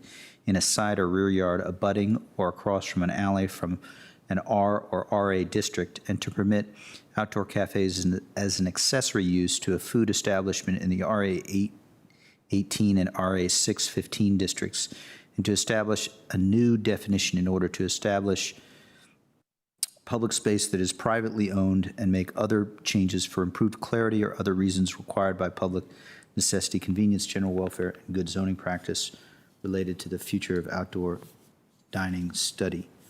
That's item 43. I think we were taking both together. I'll also move item 44. Which is that we adopt the resolution attached to the staff report to authorize the advertisement of a public hearing by the Arlington County Board on July 15th, 2023, to consider an ordinance to enact and codify a new Chapter 70 encroachment into public spaces of the Arlington County, Virginia Code, to authorize owners or occupants of property abutting public streets, highways, roads, alleys, rights-of-way, and property interests dedicated to or conveyed for public use to construct, own, and maintain certain structures in, upon, and over such public property, and use portions of such property for outdoor cafes within the limitations and upon such terms and conditions as prescribed in such chapter. Second. Okay, moved and seconded. Any further discussion? Mr. DeFranti. I wanted just to follow up a little bit on the presentation and see if staff had any thoughts with respect to the points made. Some of them are covered, but the three suggestions in the presentation by the speaker, I think it's a question for Mr. Wallace, but I just wanted to make sure we followed up on that briefly if we could. And Mr. DeFranti, if you're amenable, I would also just like to confirm with our county attorney, since I have not had a chance to do so already, but it's my reading of Mr. Kern's suggestions that those would be within scope of what has been advertised. Thank you. Yeah.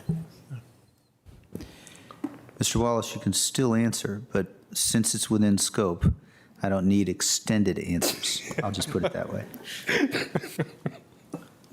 Thank you, Okay. Mr. Chair.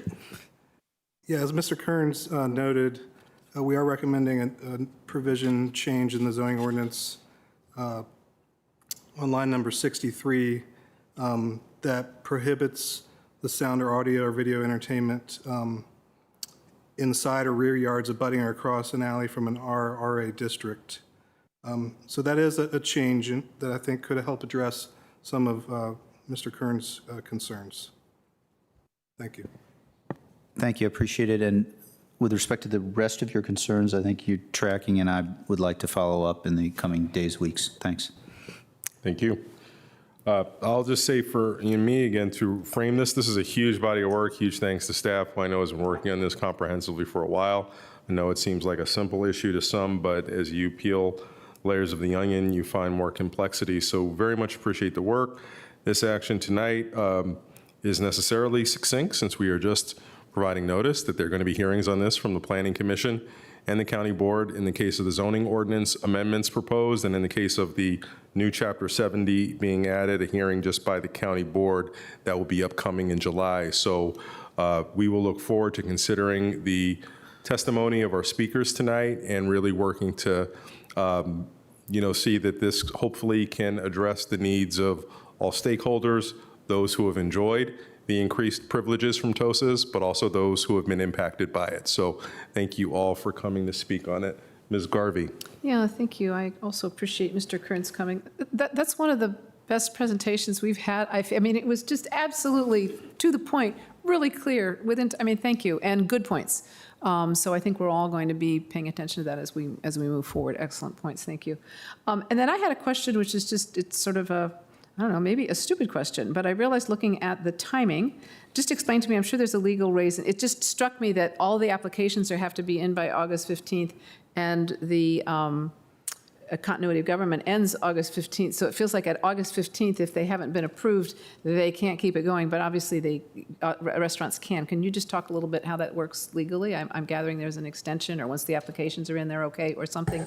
And I see Ms. Kaur smiling at us, so maybe she's the one to answer this question. Yes, it's been our longstanding practice in zoning for not just this, but everything, that if someone is taking good faith efforts to comply with an existing process, we do not actively enforce zoning enforcement because we're trying to get people into compliance. So if the board adopts the ordinance in July, there will be a process in place for people to get TOSAs.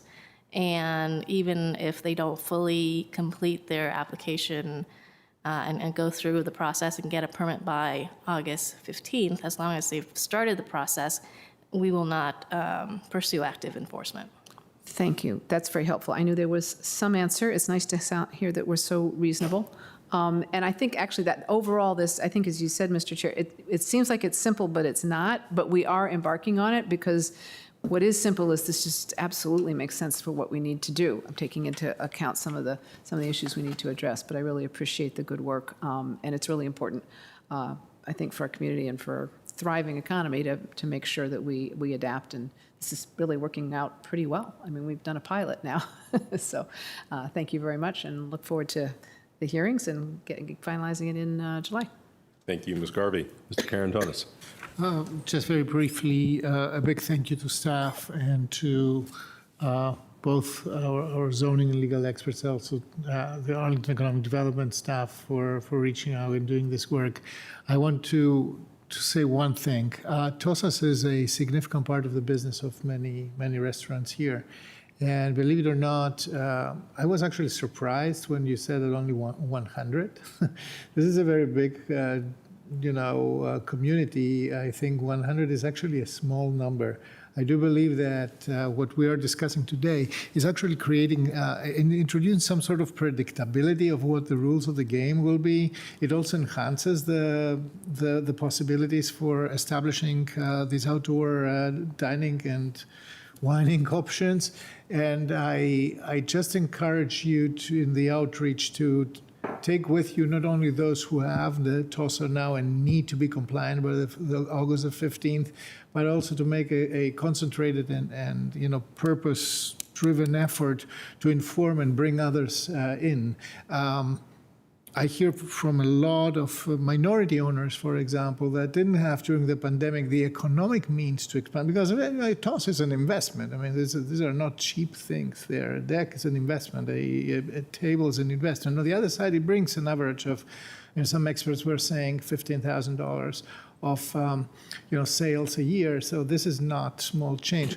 So this is a significant economic development action that goes together with that, and I'm very interested to see what the results from that will be. Thank you.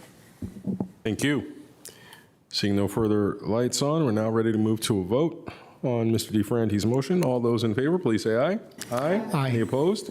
Guys have it 5-0, and we'll look forward to taking this up again a month from now. Or at least 4 of us will.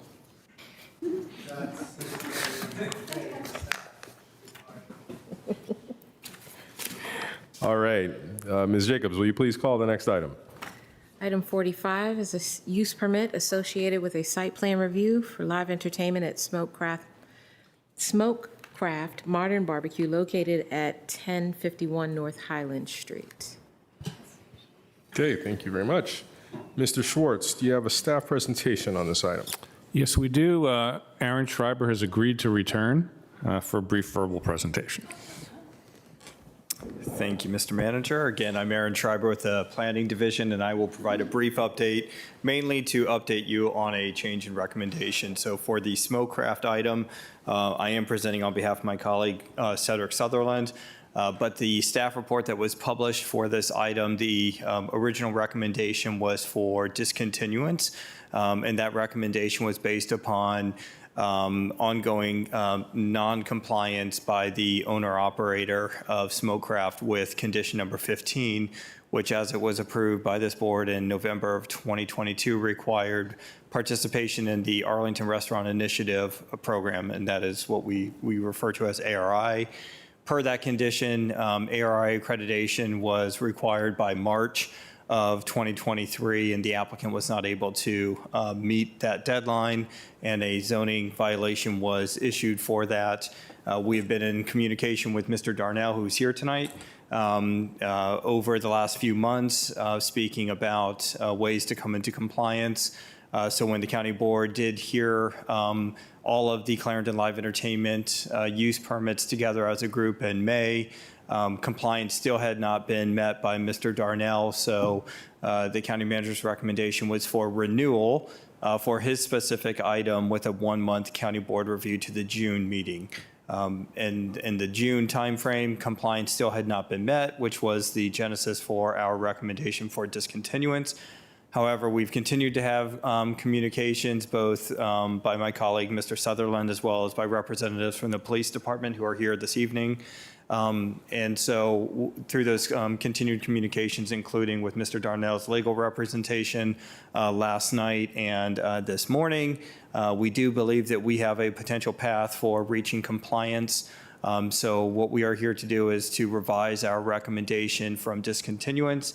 Now it is at renewal with a 1-month county board review in July, which we hope will provide sufficient time to allow the applicant to come into compliance. Again, I have members from the Arlington Police Department who are here who are better suited to speak about the ARI program than myself. And obviously, Mr. Darnell is here to speak on his behalf as well, but happy to answer any questions when that time comes. Thank you. Thank you, Mr. Schreiber. And Mr. Darnell, welcome. Appreciate that you're probably got business operating hours right now, so we do appreciate your being here with us. We welcome your making a presentation at this time. I'm not sure there's much I need to say at this time since the change in the county's recommendation. We are working and have been working to come into compliance while addressing our concerns, which we felt we received untimely replies, which delayed our ability to respond. We continue to work to try and find a way to work with ARI in a manner that we and our representation believes maintains our liability protection and doesn't force us undue costs. That's been our objection. That has been what we've been trying to resolve. It appears as of a conversations between the county and our legal counsel that we've come to some sort of resolution. However, that resolution still needs time to for the policies to be written and approved by both our insurance and to ensure that we're not taking on undue risk and undue costs that are not reasonable for our business while working with the county to meet the compliance standards.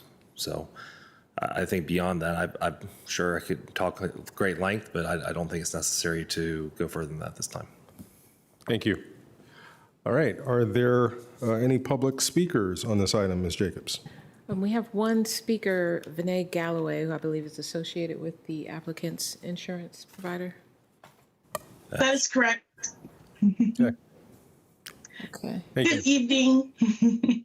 My name is Vinay Galloway. I am the vice president and also a PNC broker of an agency locally in Northern Virginia. We've worked with Smokecraft since they've opened their doors mid-pandemic, and with that have had numerous conversations about both policies and best practices, and they have been compliant and also engaging the entire time.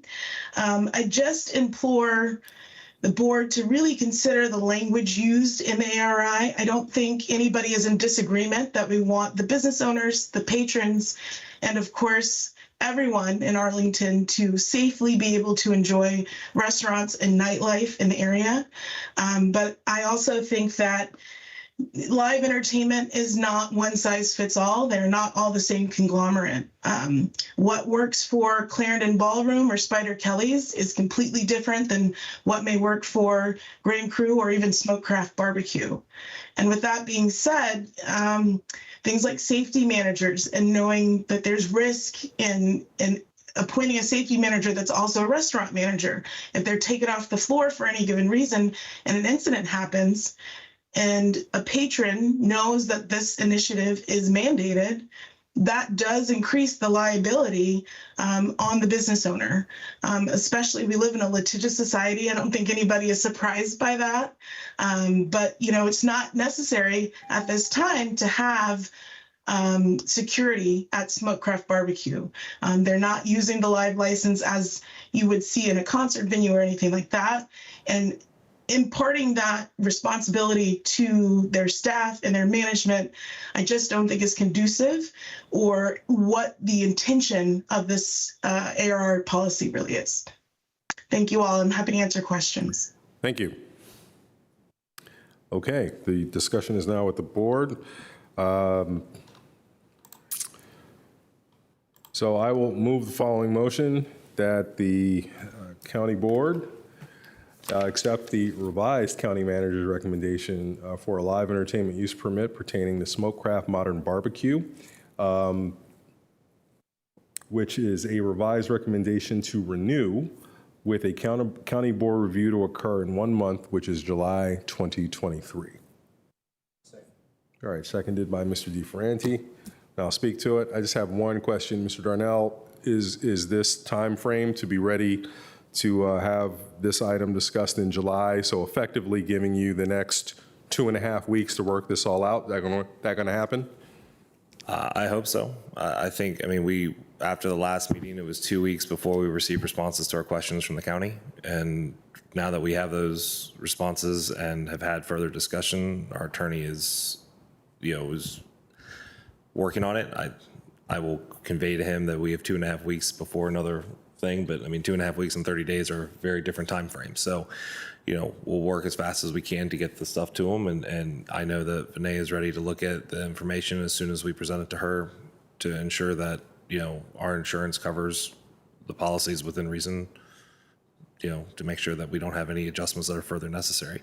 I will just point out just really quickly, because Vinay didn't touch on it, just to understand the significance of the insurance implications with this is, and why we're fighting this, or not fighting, but trying to have discussion on it, is we were informed that we would have to, even though we carry significant coverage for various things within the restaurant, including a $3 million GL policy, that parts of this program could negate that coverage, and we would be necessitated to take on additional coverages that could cost the restaurant between $8,000 and $10,000 a year. which is not insignificant. So this is why we're here and trying to address this. And so we can come up with solutions that do not negate our current policies and allow us to comply concurrently in finding the solutions and answers. I appreciate that as a sincerely held belief, but I will, I have to say that given there's so many other restaurants who figured out a way to come into compliance without presumably carrying that level of risk or cost, which, believe me, I'm sure we would have heard about if people were. I have to think that there's a way, because one of the beauties of this is that the policies are not prescriptive, they're illustrative. And so you can work with your representatives to craft them in such a way that meets what is a pretty, I don't want to say this because it's a great program, but it's a minimal bar for compliance. It's not like it's going to require you to upend your operations. It's basically firming your commitment to join the community of other restaurants in the area who are upholding good standards for how they're going to operate their establishments and to police their consumers. It's a long way of saying, I think you can get there without realizing the apocalypse that your representatives see. So I hopefully you're all motivated to do so very soon, because I will say for my purposes, each month that we continue in this dance is another month where you continue to enjoy a permit without adhering to the ARI standards, a luxury that the other establishments haven't had. And so from a governance standpoint, at some point, I will feel compelled to call the question on this. So hopefully this can get it done. I say that not as a threat, but just hopefully as motivation. I recognize that, and I will say, and I think that, we are, to be clear, we are 95-ish% compliant as we were prior to ARI. We have 100% tip certification for our alcohol serving staff. We have a perfect alcohol safety record since we opened. We don't, the only concerns were with a few specific policies which we are trying to address. And I will just point out, and I recognize that 50 other restaurants or whatever have signed on to this, but I can't speak to why they made decisions to do what they've done. And I think it's unfair to characterize us as somebody saying, hey, like we've raised a concern here that's valid for us. And we are working to try and resolve that concern. The concern was not timely addressed after we raised the concerns in January. And we have been rushing to try and come up with solutions since finally being engaged on the other side as a result. So, yes, we have the permit. We are not actively using it at this time. I do not have live entertainment on a regular basis. The reasons for my permit are very different. And just in terms of insurance liability coverage, which Vinay can speak to, my establishment does 85% of its sales in food. 85% in food versus 85% in alcohol creates a very different set of liabilities in terms of our normal coverages, which is why this is coming up. So, we're trying to resolve these issues. I just want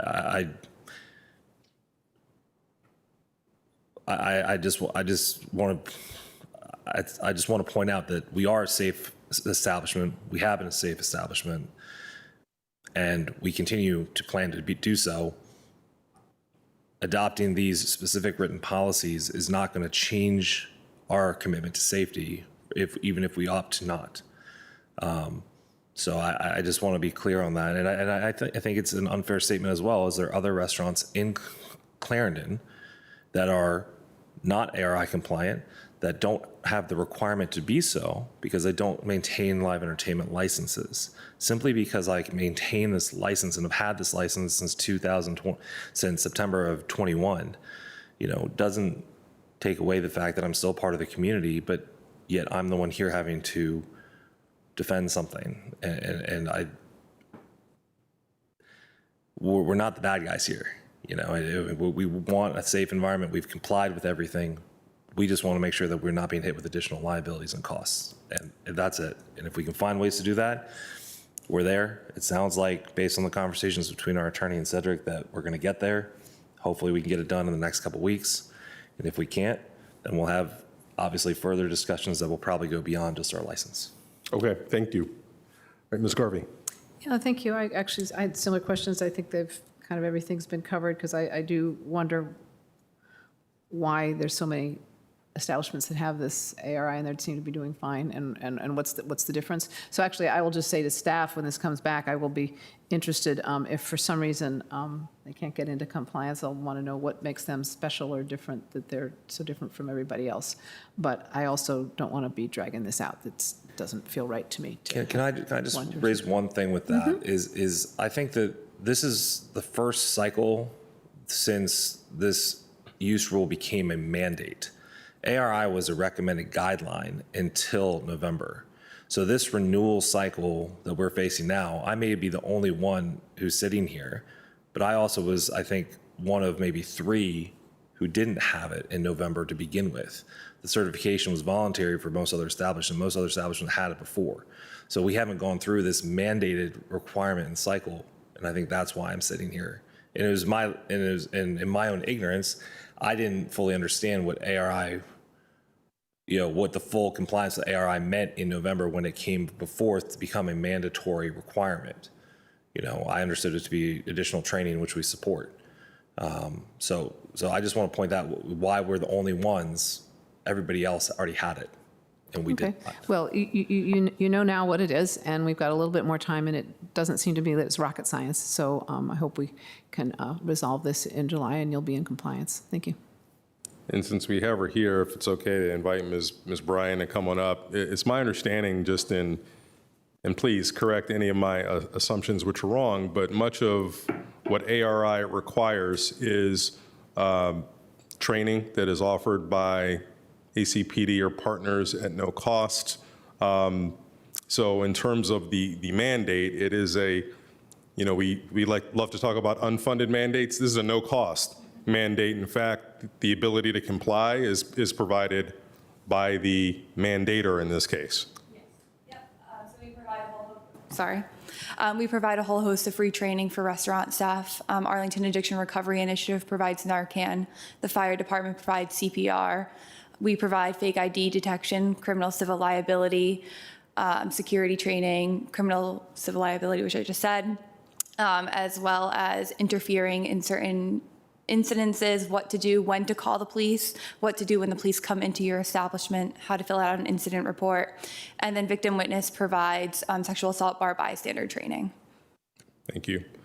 So it just sounds to me, Mr. Darnell, given your commitment to safety and our desire to create this community of people who are all preaching from the same hymn book, this seems like we should be able to get there. And so hopefully we'll have success and be able to celebrate a positive outcome next month. Ms. Garvey. Absolutely. And I want to thank, this ARI initiative we've had going on, it's, I think that the statistics bear it out, that it's really been effective at helping people. So I'm really pleased that we're able to do it. Thank you. And we want to get everybody in compliance because it's good for the whole community. Thank you. Okay, Mr. DeFerranti, then Mr. Carantonis. You all are trying to mess me up here. Thank you, Mr. Chair. I'll just say briefly, appreciate your questions and the conversation. And I really appreciate staff's ongoing work and the ability to get to this short 1-month piece. I'm aligned with the desire to get to yes with respect to the provisions in the manual. If there's a way to do it, I'd love to see that we get it done. Thanks. Thank you. Mr. Carantonis.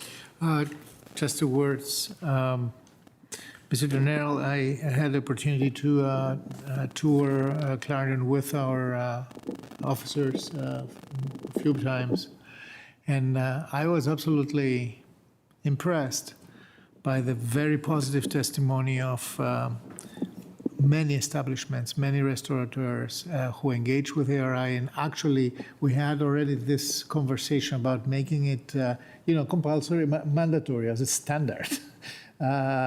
Across the entire district and, across Arlington eventually for everybody. There was a huge appreciation of the value that ARI has brought. I mean, Clarendon was a very different place before ARI, we have to say.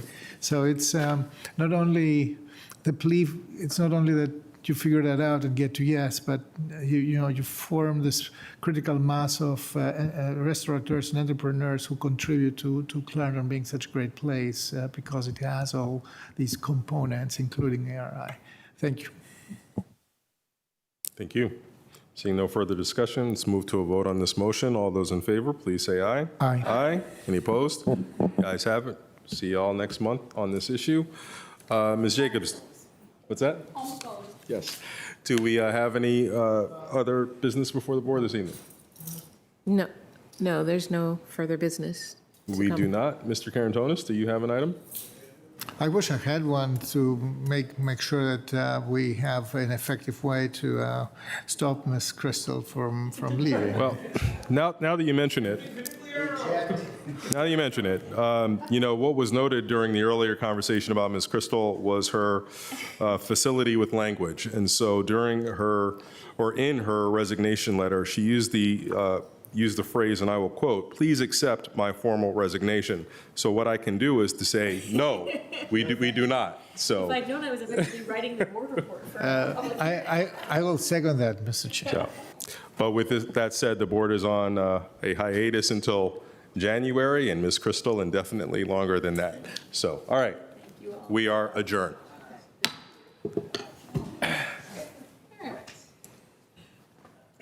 Thank you.